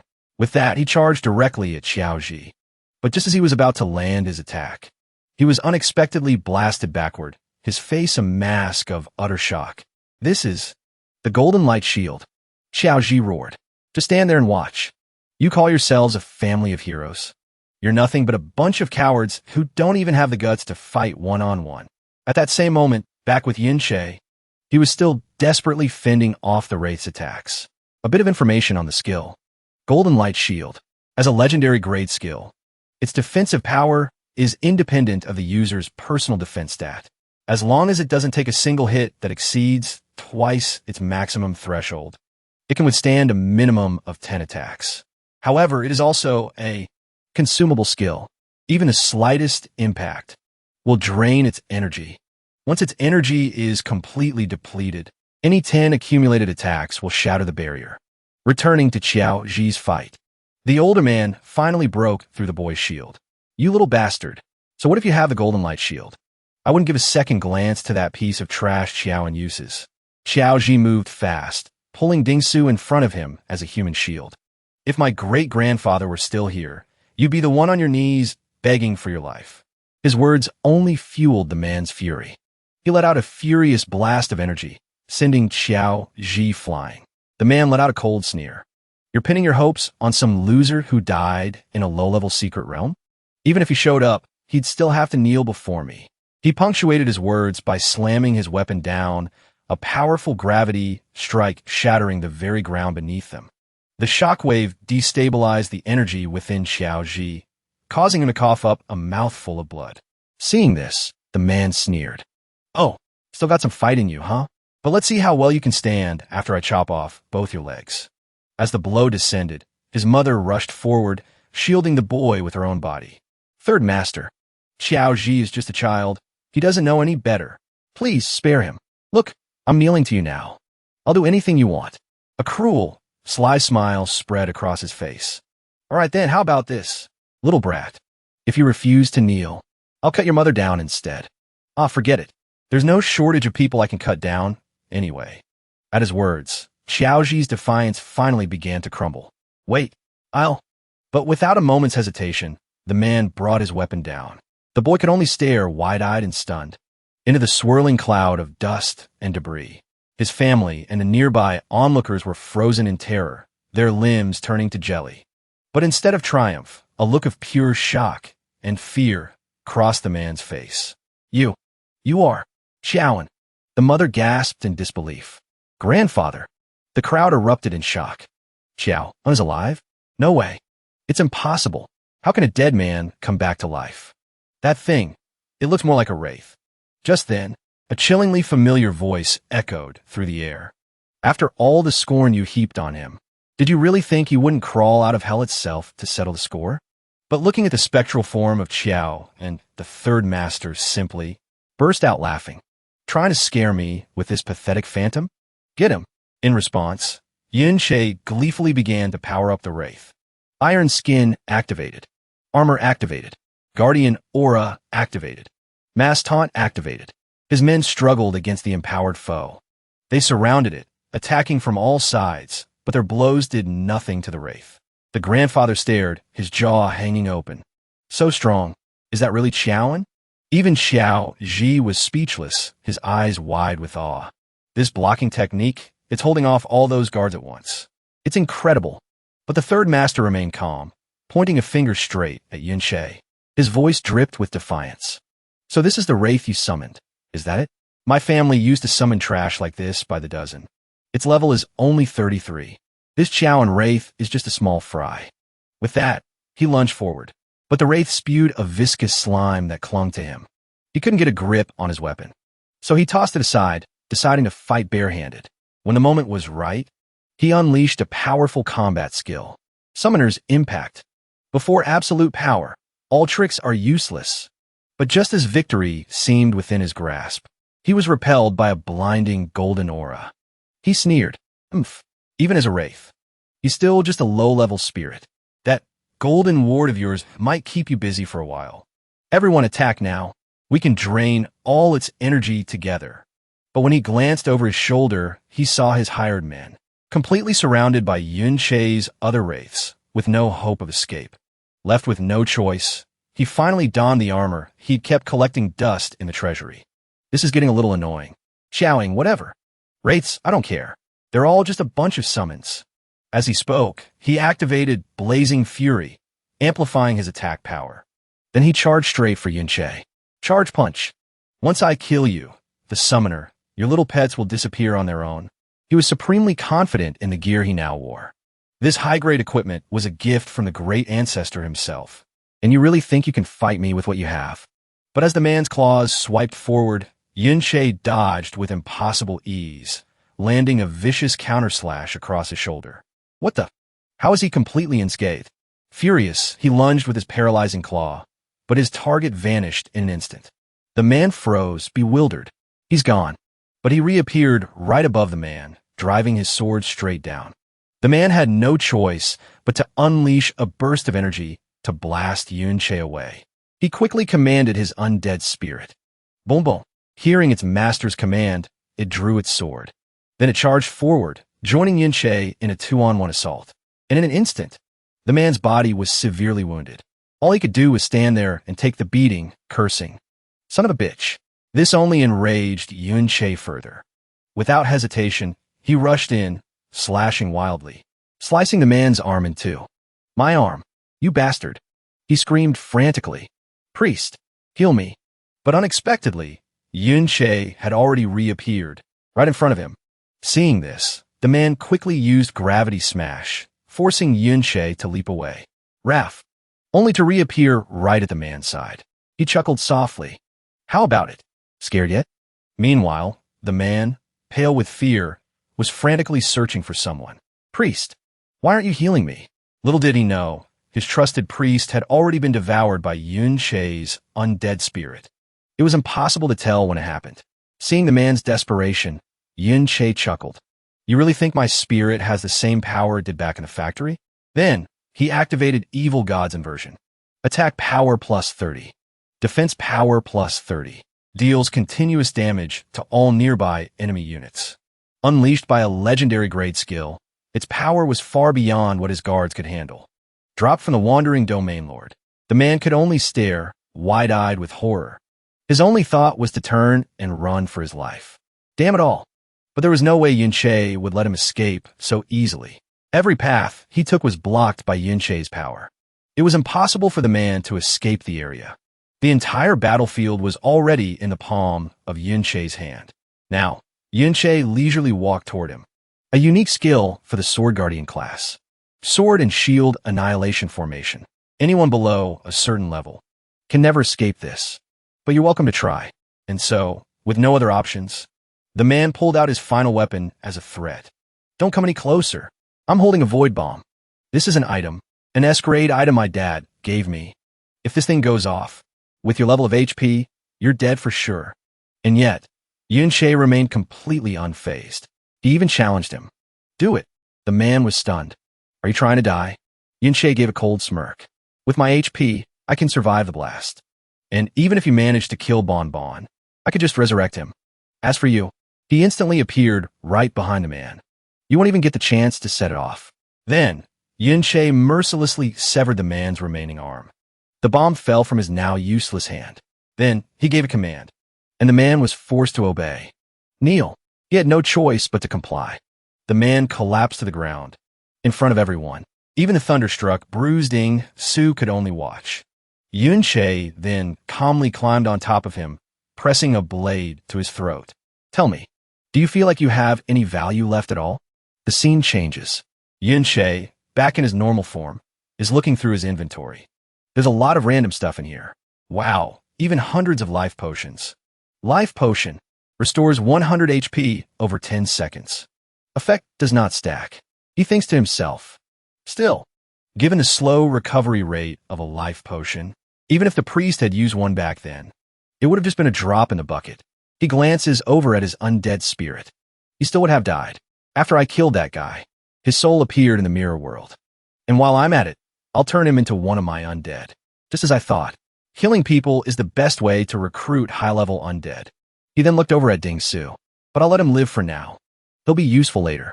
Seeing Yun-Che's incredible presence, the old man couldn't help but be filled with praise. So young, and yet so powerful. He's the one who's been guiding Aji, after all. Aji has grown so much stronger inside, because of him. But with the master's death, one problem just leads to another. What are we supposed to do now? The third master is dead. The Ding family will definitely come for revenge. We're all going to die. Even if that young man is strong. Heath attacked a hero. There's absolutely no way he'll get out of this alive. The hero who could kill our ancestor decades ago is only going to be stronger now. Overhearing their conversation, even Yun-Che had to agree. They're right. If what happened here gets out, I won't have much time to increase my strength. I need to level up fast, so I'm strong enough to deal with that Ding Kuan. Just then, the system showed that his level had increased by 1. I leveled up. It seems sending those undead out to farm monsters was pretty effective. Based on the current level and gear of my undead, they can completely dominate this place. It's just that this secret realm isn't enough to support my rapid leveling anymore. That's one reason I sent them out. But there was another, more important one, to find the realm lord of this secret realm. Unlike a wandering field boss, the boss here is a secret realm lord. It is the very heart of the entire realm. My sword and shield, all I have to do is kill it, and the entire secret realm will be conquered. At that point, the realm will naturally disappear. The entrance to this realm is being guarded by teachers. When Third Master Ding brought the Qiao family in here, They were definitely seen. If right now, the Chow family were to walk out alone, it would definitely raise suspicion. The only way is to conquer the secret realm and make it vanish. That way, the Chow family can escape during the chaos. This way, the Ding family will have no way to confirm Third Master Ding's death. And that will buy me some time. Just then, the system notifications appeared again. You have leveled up. +1. You have defeated the Secret Realm Lord. Secret Realm conquered. At the same time, the world inside began to fade. The Secret Realm is starting to disappear. Yin Che then walked over to them and said, I've killed the Realm Lord. The realm's collapse will cause chaos. Faced with the disappearance of Third Master Ding, the Ding family won't be able to react quickly. He then instructed them, once you all use the confusion to get out of here, you should be safe for a while. But if they do investigate and put pressure on you, just pin everything on me. He then summoned an undead spirit. Suddenly, a new notification popped up. You have slain the Secret Realm Lord, Demon Giant. You have obtained Secret Realm Core Stone. Converting to Mirror World Element. Mirror World Skill EXP plus 5,000. So this is how you get the EXP needed to level up Mirror World. You have to kill Secret Realm Lords to earn it. The last time Mirror World leveled up, it gave me a massive boost.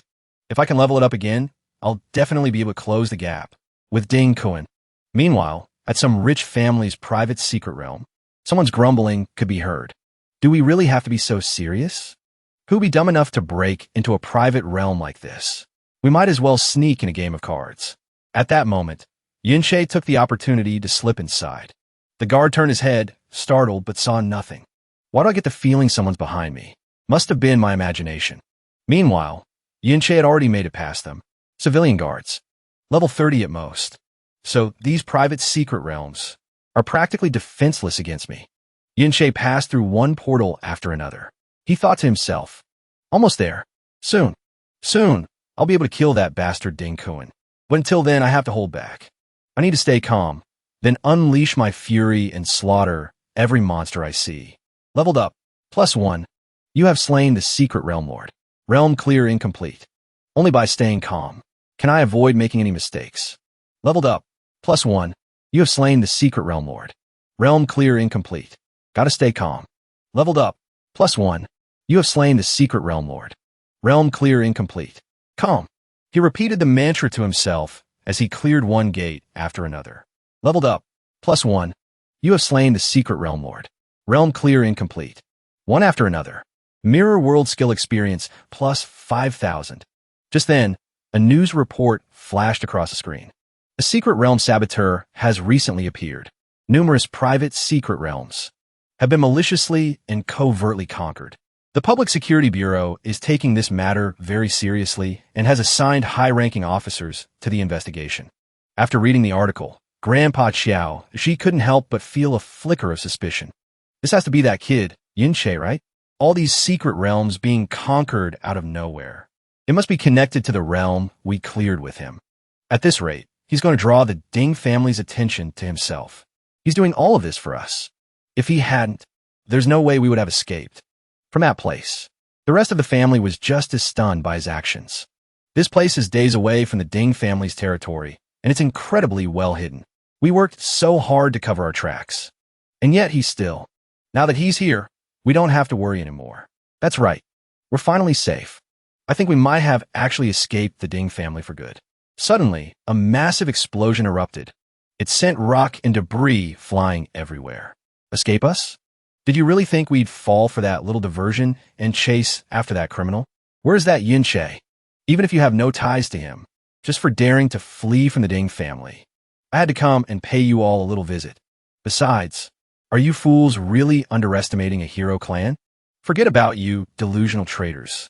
We've already pinpointed the exact location of that criminal. At that same moment, at the hero's secret realm, Yin Che had grown considerably more powerful. His eyes narrowed with irritation as he glared into the distance. Ding Kuan, I'm coming for you. Yin Che analyzed the situation before him. The private realms I was clearing before were level 30 at the absolute most. It's too inefficient to keep grinding there. But the higher level realms, like this hero's secret realm, are all managed by the government and guarded by the military. Within a 2-kilometer radius, no one can get close. and my world-killing perception skill only has a range of 200 meters. There's no way for me to sneak into one of these places undetected. Looks like my only option is to rely on her. Noticing his stare, Yinsha couldn't resist teasing him. So, you asked to meet me here? Because you wanted to get you inside? Not gonna happen. I don't know how much you understand about who I am, but even I can't get in without a pass. It's impossible. But even as she spoke, Yinsha produced a pass he had prepared long ago. She froze for a second before taking it from his hand. You came prepared. A temporary pass. It allows entry without a background check, as long as you have an escort. So you went around the Ding family and want to enter this place without anyone knowing. Why? Yinsha put on a simple, earnest expression as he began to explain. You saw Qiaoen's body back in the traitor's realm, didn't you? If Qiaoen wasn't the villain that history makes him out to be, then there might be something wrong with the official story of his betrayal. I want to help my friend and help the Qiao family clear their name. I need to find the hero and confront him to learn the truth. She just stared at him, completely unimpressed. Do you take me for an idiot? You have no connection to them. 4A. Never mind you deliberately offending the hero. You already snuck into the Ding family estate earlier. Did you somehow know what would happen to Qiao and beforehand? So you decided to steal this pass in advance? Also, not long ago, Third Master Ding went into that traitor's mystic realm, specifically to cause trouble for you and Xiaoji. But he disappeared after that. He still hasn't been found. Her suspicion grew. It's clear you have no intention of reasoning with the hero. It's more like you're hostile toward him. The more she spoke, the closer she leaned in. Her face inches from his. And then there's your name, Yunke, the Yun family name. Don't tell me you're related to that traitor, Yinsha. Hearing this, he didn't show the slightest hint of fear. Instead, he shot back a teasing remark. Your surname is Yun, too. Does that mean you're also connected to the traitor Yinsha? His words clearly irked her. I didn't do any of those things. Besides, my real surname isn't Yun. I just changed it to avoid trouble. But Yinsha continued to prod her shamelessly. Then how are you so sure my name is really Yun? Aren't you afraid I'll expose you? This is hardly the attitude of someone asking for a favor. You think I won't report you directly to the military? Yinsha then brought the pass up to his throat in a threatening gesture. One word from me, and you're a dead man. Suddenly, Yinsha fell silent. Then, a self-assured smile spread across his face. I know you won't do that. I trust that a person who would disregard their own safety to stand up for a student wouldn't side with the likes of the Ding family. As he spoke, he stepped closer to her and took something out. What's this? A diary I stole from the Ding family. You can take a look. It details all the evil deeds committed by the hero's descendants. They used their status as the hero's descendants to prey on innocent women. The things they've done are despicable. She reluctantly took it. Though a flicker of fear crossed her heart, she put on a brave face. Just for this? Then you seriously miscalculated. I don't care about any of this. But you, on the other hand, I thought you were supposed to be level-headed, yet you so easily place your life in someone else's hands. So naive. Have you never been betrayed before? Her question made him chuckle, but his eyes were suddenly hollow. Betrayal? Yinsha was taken aback. But Yinsha cut her off. What does it matter if I have or not? I'm not so broken that I can no longer trust anyone. And I believe that, at your core, you're not a bad person. Hearing this, Yinsha backed away. You, on the other hand, don't seem like a good person at all. She turned her back to him. If you really trust me that much, then follow me. Let's see if I go back on my word and turn you in. In truth, the reason she left in such a hurry was because she was caught completely off guard. In an age like this, she never expected someone to still see her as a good person, someone worthy of trust. When they arrived at their destination, the gatekeeper greeted them cheerfully. Miss Yinsha, the hero has been expecting you for days. We were given orders from on high. Miss Yinsha can proceed directly inside. But the guard looked at her companion, confused. Why didn't you come with old Master Ding Dan? The old master just entered the mystic realm a moment ago. Is that cloakman your guard? It's not that I doubt you, but the old master warned us when he went in. He said the family's pass was recently stolen, so we have to be extremely careful. She couldn't help but scoff. Not doubting me? She gestured at the guard. Then what do you call this? An interrogation? Her sharp question made the guard stammer. Of course not. It's just, we received an urgent security bulletin. A dangerous criminal who's been attacking mystic realms has been spotted heading toward the hero's mystic realm. Hearing this, Yinsha couldn't suppress a grin as she glanced over at Yinche. The guard continued to insist, "We're only doing this for your safety. We're just following protocol. If your guard has been replaced." A sly smile crept onto her face. They insisted on investigating him. So she ran up and threw an arm around his shoulder. "Fine, go ahead and check him," she'd said. She even went so far as to pinch his cheek. Then she shot a threatening glare at the gatekeeper. "So, you think I wouldn't recognize my own guard? Perhaps I was planning on replacing him anyway. Or do you want to give us both away and shut him up for good?" "I wouldn't dare. If Miss Yinsha is so certain, then there must be no mistake. Please come in." And as she passed the guard, she didn't forget to maintain her haughty, high and mighty act as she walked inside. Once they were inside the secret realm, Yinche couldn't help but think, this woman's status is even higher than I imagined. Just then, Yinsha spoke up. "I brought you in this time because you trusted me. I don't care what you plan on doing now that you're here. But this is it. I won't be helping you any further." Hearing this, he quickly thanked her. "Thank you." He then summoned a black undead spirit. "Take this with you. I'll handle things from here on out. This way, they won't suspect you." And then he vanished in an instant. She, however, maintained her lofty composure. I guess you do have some conscience, after all." A moment later, in the mirror world, Yinche stared at the system interface and murmured, "I can finally use it. The new ability from the level 3 mirror world." After making some adjustments in the system, a flood of information suddenly appeared. "You have used the level 3 mirror world. The anchor area of the secret realm's domain has been expanded." Beastmen were scattered everywhere. He thought to himself, the level 3 mirror world can replicate monsters from the real world's secret realm. As the beastmen swarmed him, Yinche used his dark powers to cut them down one by one. "Now I can grind monsters in the mirror world whenever I want without having to worry about being discovered." More importantly, he suddenly reappeared in a different location. "You have left the mirror world. Even when I leave the mirror world, my undead can stay behind and grind levels for me. In the meantime, I can scout out the area." Yinche looked down from a high vantage point. To think they built an entire city inside a secret realm. He silently analyzed the situation. According to the information from the Ding family's journal, that must be where Ding Kuan is. That must be where Ding Kuan is. I know very little about him. All I know is that decades ago, he had already reached a rank, right? And after that, he's apparently never shown his true strength in public. Not even an old third Ding. If I just had more detailed intel, my chances of taking him down would be much higher. In my past life, everyone who reached a rank was well known, but this guy just appeared out of nowhere. Then, Yinche turned to his undead spirit, Xiao, and Bonbon. "Do you know who he is?" But the spirit remained as dazed as ever. "Still nothing, huh? It's clear that when the mirror world hit level 3, the intelligence of my undead spirits also took a major leap. The system even displayed an ability rank of SS. Your mirror world has been upgraded, and among them all, Bonbon's improvement was the most significant, but it's still not enough for him to be able to communicate." He held onto a sliver of hope. Maybe if the mirror world keeps leveling up, Bonbon will regain more of his consciousness.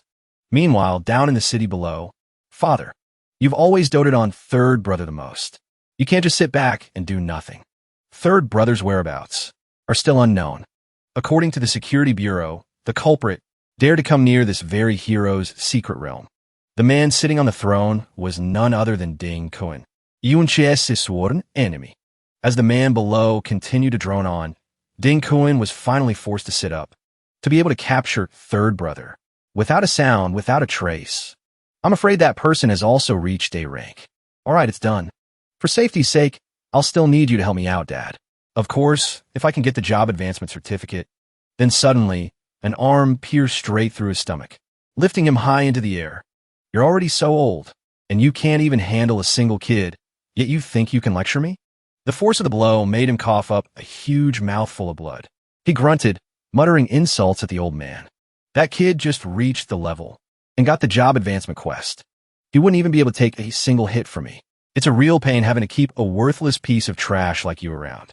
I originally kept you around so you could take better care of my grandson. But in the end, not only did you lose him, you're now asking me to clean up your shit. Ding Kuan spoke as he absorbed the old man's power. Do you have any idea? Without you, I'm down one family member, and I've lost several years of my life because of it. Meanwhile, a different scene unfolded with Ding Yan, a new face and the descendant of a hero. He was casually using a person as his mount and delightedly commanding a pack of wolves to play with the humans. Hurry, grab it. Get out of here now. If they eat it all, there'll be nothing left. Just then, the spellcaster appeared and made a suggestion. Young master, your pets haven't eaten meat in days. How about we? And so, they chatted happily with each other. At the same time, Yun Che was hiding nearby, observing his surroundings. Compared to this place, the Ding family outside the secret realm was incredibly restrained. He bristled with discomfort. Do I have to reveal myself? Then, Yun Che suddenly sensed a surge of killing intent. A terrifying aura. To his surprise, it was radiating from the furiously enraged Xiao, and the sight made his heart ache. Benbin, even in a state like this, you still want to save people that badly? Among all the children from the disaster area back then, you and Lan Qian were the kindest and the strongest. He recalled a memory from his childhood. Xiao and was always the one who stood up to protect others. A slave like you dares to steal the master's food? Where did this little brat come from?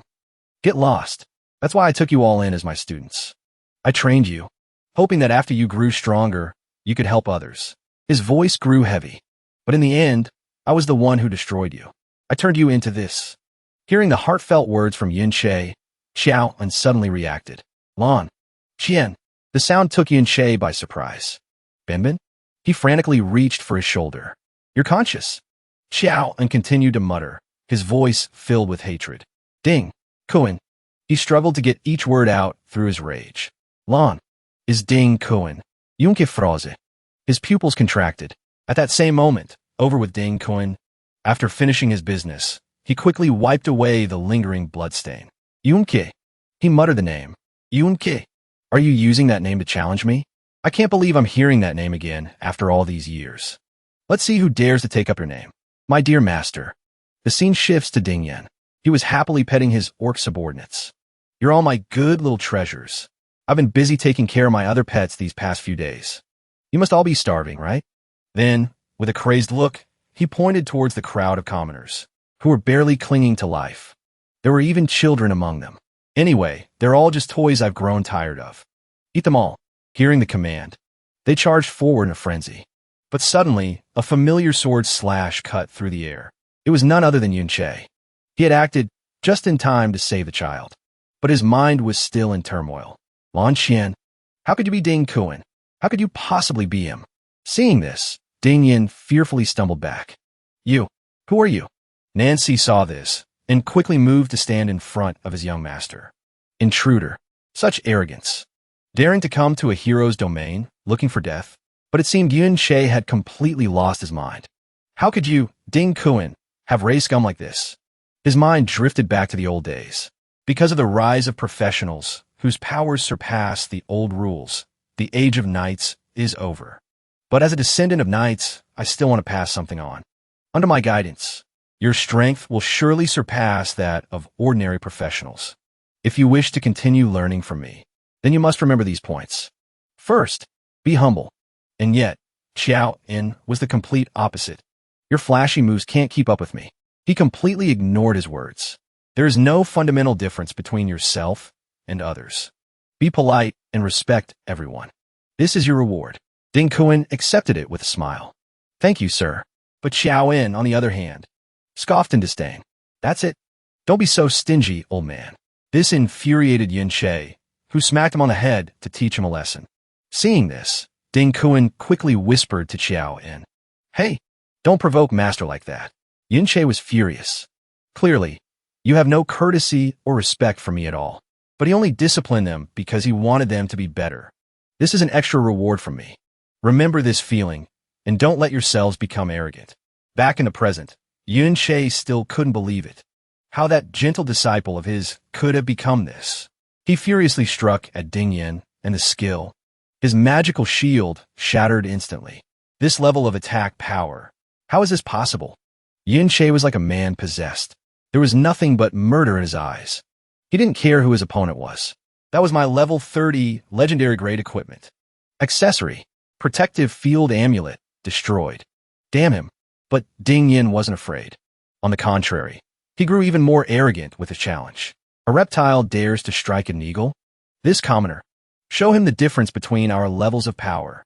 This sent Yun Che into a blind rage. First his godforsaken disciple, and now these delusional brats. He remembered the past again. Second, have compassion.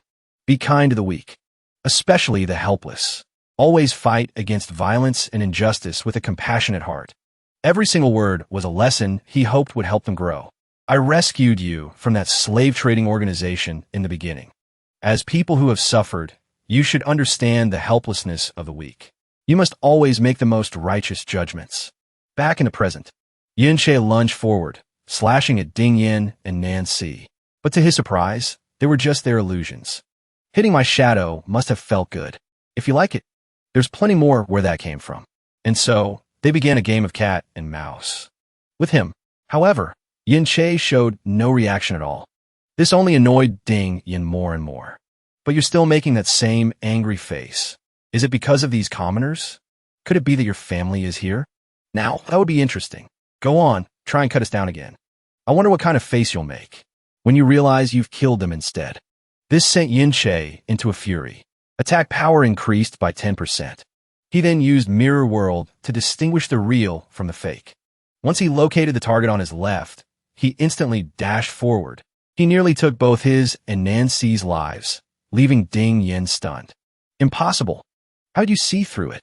At that moment, Yin Che's mind was still lost in his memories. Third, be brave. Be fearless and courageous. When facing a dungeon, don't cower. You must fight for what is right. Old man, we almost died. That was way too dangerous. And yet, he just chuckled lightly. Don't worry. The truth is, I was watching over you the whole time. Once again, back in the present. Both of them now had severe wounds on their chests. Damn it, this guy is seriously strong. He was starting to lose his patience. Coursing at Nunse. You useless piece of trash. Don't you know how to use illusions? Stop him for me. Buy me some time to escape. If anything happens to me, my grandpa will kill you. With that, he bolted. Left behind, Nancy had no choice but to use every ability he had. Human bewitchment. Numbing mire. Marsh summoning. If I can't use my illusions, a magic user like me is in deep trouble. Just as he prepared to go all out against Yin Che, he was shocked to see him vanish. Where'd he go? Then, he reappeared right behind him, and without a moment's hesitation, he swung down. The man nearly lost his life. Please, please, I'm begging you, spare me. I'm not part of the Ding family. I'm just a hired hand. If you got a problem with the Dings, go find Ding Yin. Seeing Nan Si groveling like that, Yin Che sent him to his grave on the spot. He muttered the words he had once been taught. Fourth, the spirit of sacrifice. At the same time, Xiao In dragged Ding Yin back, gripping him by the collar. Perfect. Who the hell are you? I'm the grandson of a hero. You lay one finger on me, and I'll make sure your entire family never knows a day of peace. Meanwhile, Yin Che was using his power to extract items from Nancy's body. Obtained, rainbow silk cloak. Up above. Obtained book. Skill tome. Focus. Obtained, spirit potion. Obtained, belt of fortitude. Plunging him into fear. What do you want to do with him? As he reached the fifth tenet, all the injustices Xiao In had ever suffered flashed before his eyes. Is to be honest. Sixth, justice. Seventh, honor. Eighth, soul. Snapping out of his thoughts, Yin Che summoned weapons from the void and swiftly took Ding Yan's life. In a chaotic place like this. Then, Yin Che leaped up, following the fortress walls. Long gone. Not only did you completely ignore my teachings, you even betrayed your own sect, and yet you allow your descendants to commit such evil acts. Why? Just then, Ding Kuan appeared from behind. What do you mean, why? There are all sorts of fun things to do in my secret realm. As soon as he finished speaking, he smashed a blow into Yin Che's ribs. It sent him blasting through more than a dozen fortress walls. Dust and debris filled the air. He was forced to pull out items from his inventory to upgrade his gear. You have used basic healing art, restored 14 health points. Pearl Maiden's necklace. From Clam Demon Lord of the Deep Sea Secret Realm. Distant chant robe from the Lord of the Poet's Grotto. Secret Realm. Firefly Tomb. Nether Beast Belt. From a Nether Beast Lord of the Gloom, Cave, Secret Realm. Leggings of the Deep Lurker. From the Deep Lurker Lord. Secret Realm, Merfolk Swamp. Phantom Centaur Boots. From the Phantom Centaur Lord. Secret Realm, Hidden Gloom Cave. Attack power plus 10%, continuous. In his days, he asked in anguish. Long gone. Why? As the man casually walked toward Yunche, he quickly launched an attack at him. It made the man realize. Asterisk a mirror. Asterisk. In that instant, while his guard was down, Yunche appeared at his side, and despite the turmoil in his own mind, he landed a painful blow on the man's shoulder. Why did you betray me? At that moment, the armor on his face began to crack. It made him laugh with amusement. So you can actually break my armor? Huh? Your speed and attack power aren't half bad. Upon seeing the face behind the armor, Yunche began to tremble. Long gone. It's really you. Why did you betray me? He didn't answer, instead summoning his magnificent blade. Betrayal. You just call me Yunche, and he even knows my old name. Could it be that old bastard sent you? With that, he lunged forward, delivering a fatal blow toward Yunche. But thankfully, he saw it coming from the start, and managed to teleport away just in time, leaving his attacker frustrated. Trying to pretend you're my master? How disgusting. Meanwhile, Yunche, still blinded by rage, fought on pure emotion. I'm asking you why you betrayed me. Ding Kuan made no attempt to hide it. Instead, he insulted him viciously. You are nothing but a tool. Why waste your breath? He then unleashed a wide-area attack in his direction. And yet, only the surrounding earth and rock were affected. The spot where Yunche stood remained completely untouched. It was all thanks to Xiaoan's absolute sword shield, providing cover from behind. Xiaoan asked, annoyed, "Where's he?" Once he located his target, he charged forward frantically. Reckless charge, leaving Ding Kuan momentarily stunned. He then angrily grabbed him by the throat and slammed him hard into the ground. Wham! How are you still alive? Tell me how you did it. Now, as Xiaoan struggled, Ding Kuan grew more furious, pressing him down harder, easily shattering Xiaoan's ultimate defensive barrier. Realizing how easily he defeated him, he came to a realization. An undead spirit? So you could be revived over and over again. But you barely have a will of your own. What a pity. Just then, his descendants began to appear. They began to emerge one by one. Father, what's the holdup?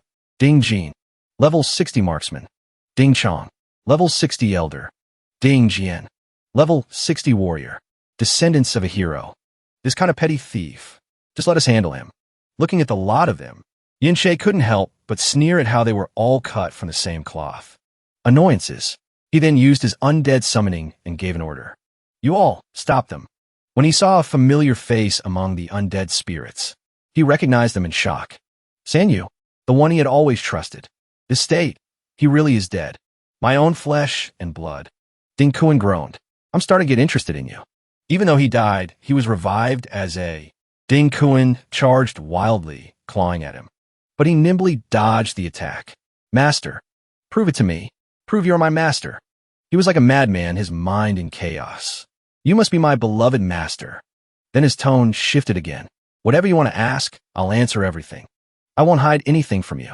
And so, Yunche reluctantly asked. Back then, even when you were trapped in a cage, you still found a way to help others. He then channeled power into his weapon.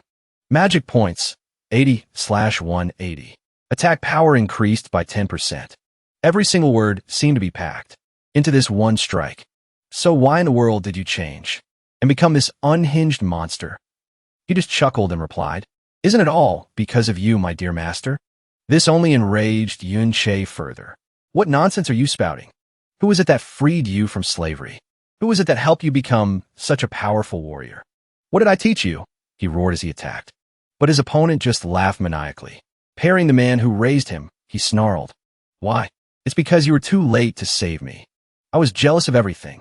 Why did you make me suffer so much before you finally came to save me? Why is it that even though we're both your disciples, he gets to live such an easy life? Just because he's a knight's son? Everyone treats me with such cold formality. Why does that pampered Xiao Bon Bon, who's never been through a single hardship, get treated so well? Why is he better than me at everything he does? Why do you always favor Xiao Bon Bon? Is it because he has a nobler birth than I do? Why? Ding Kuan's voice was filled with resentment. And then you force me to become a berserker. Because I'm a coward, I had to become a berserker? Is that it? Wouldn't it have been better to become a knight for the higher defense? Yin-che was too exasperated to even respond. When did I ever play favorites? You were the one who was always trying so hard, saying you wanted to become braver and stronger, weren't you? That's why But he was suddenly cut off. Isn't that just because you like him more? You love that damn bonbon more than me. I was trying my best to be brave, too. You've always been biased against me.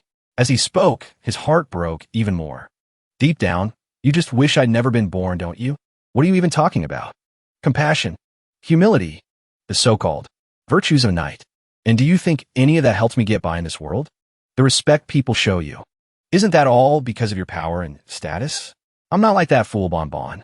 Letting you trick him into being a complete moron. Wasting precious opportunities to level up just to go and save some random person. And you dare talk to me about betrayal? If you could choose bonbon, then I can choose someone else. You're a good brother, Luo Wei. He can give me far greater status and power. He then began to power up. Just look. Look at Bonbon's descendants now. And then look at mine. They're nothing more than slaves to my Ding family. He even had the audacity to compare them. Look at the state you're in now. And then look at the status Luo Wei holds. So tell me, whose choice was the right one? This sent Yun-che into a rage. He cursed him to his face. You ungrateful bastard. You treacherous wolf. He then hurled a shard of the mirror at Ding Kuan. It split into multiple copies surrounding him, forcing him onto the defensive. As he searched for the real Yin-che, he was struck by a powerful blow to the side. Instantly, the armor on his body shattered into 1,000 pieces.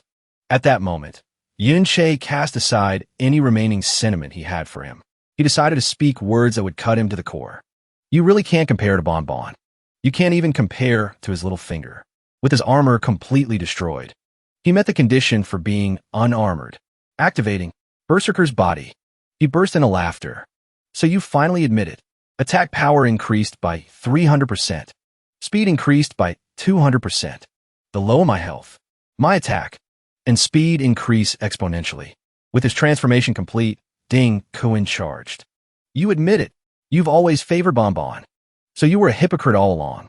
Battle Frenzy greatly increases strength, movement speed, attack speed, and resistance to status effects, in exchange for a reduction in intelligence and defense. Yin-che was stunned, realizing he was now in grave danger.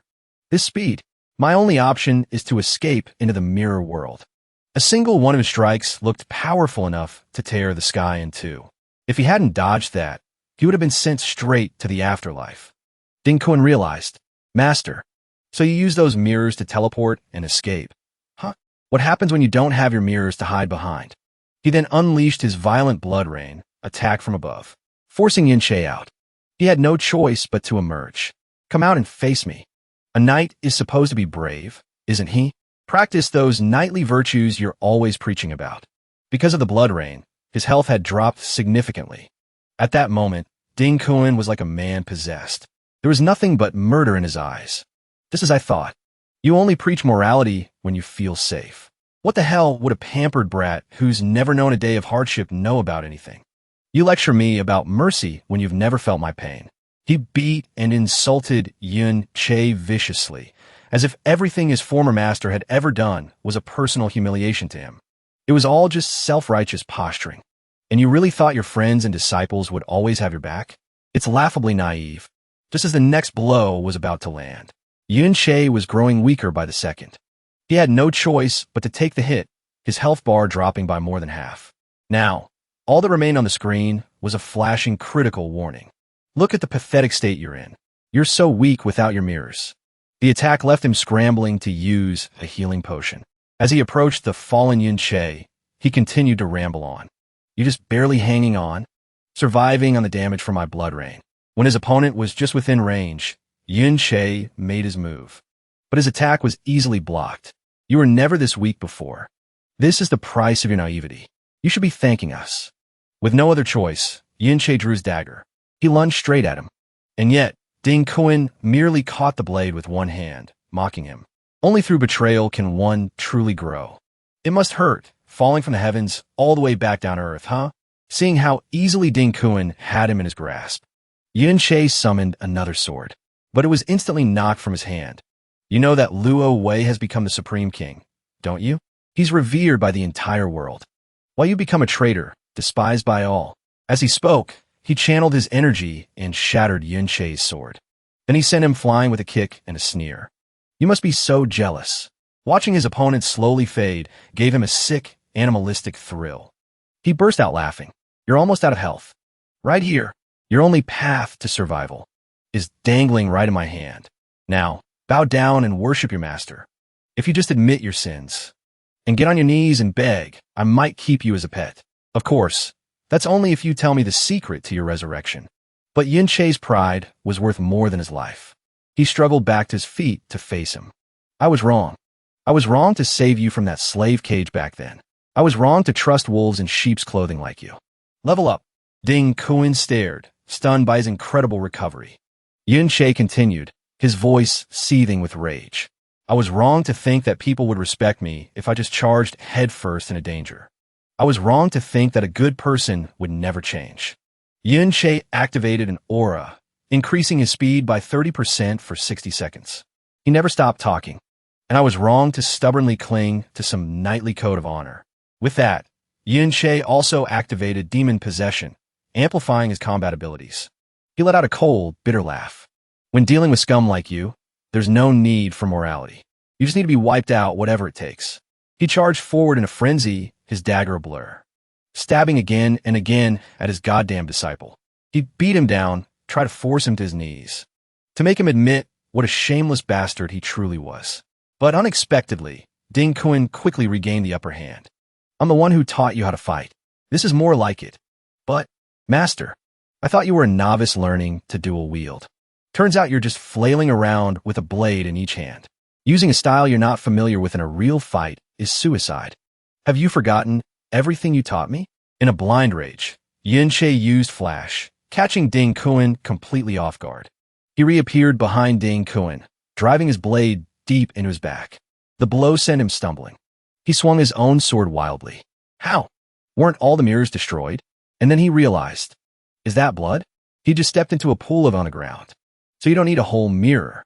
Just any reflective surface will do. Too bad for you. I figured out your little trick. But after using that move, you've got no way out. He quickly absorbed all the blood into his body. There is no longer enough of a reflection for Yun-Che to use his skill. But then, suddenly, he was ambushed from behind. It was Jing Qiaoan, and he was completely stunned. Let go. Since when were you? You dare to sneak attack me? Yun-Che quickly summoned his undead spirits. With you, there's no need to talk about some knight's code. After setting up a necromantic formation that surrounded them on all sides, Yun-Che could finally curse him to his face. Motherfucker, I just want you to die.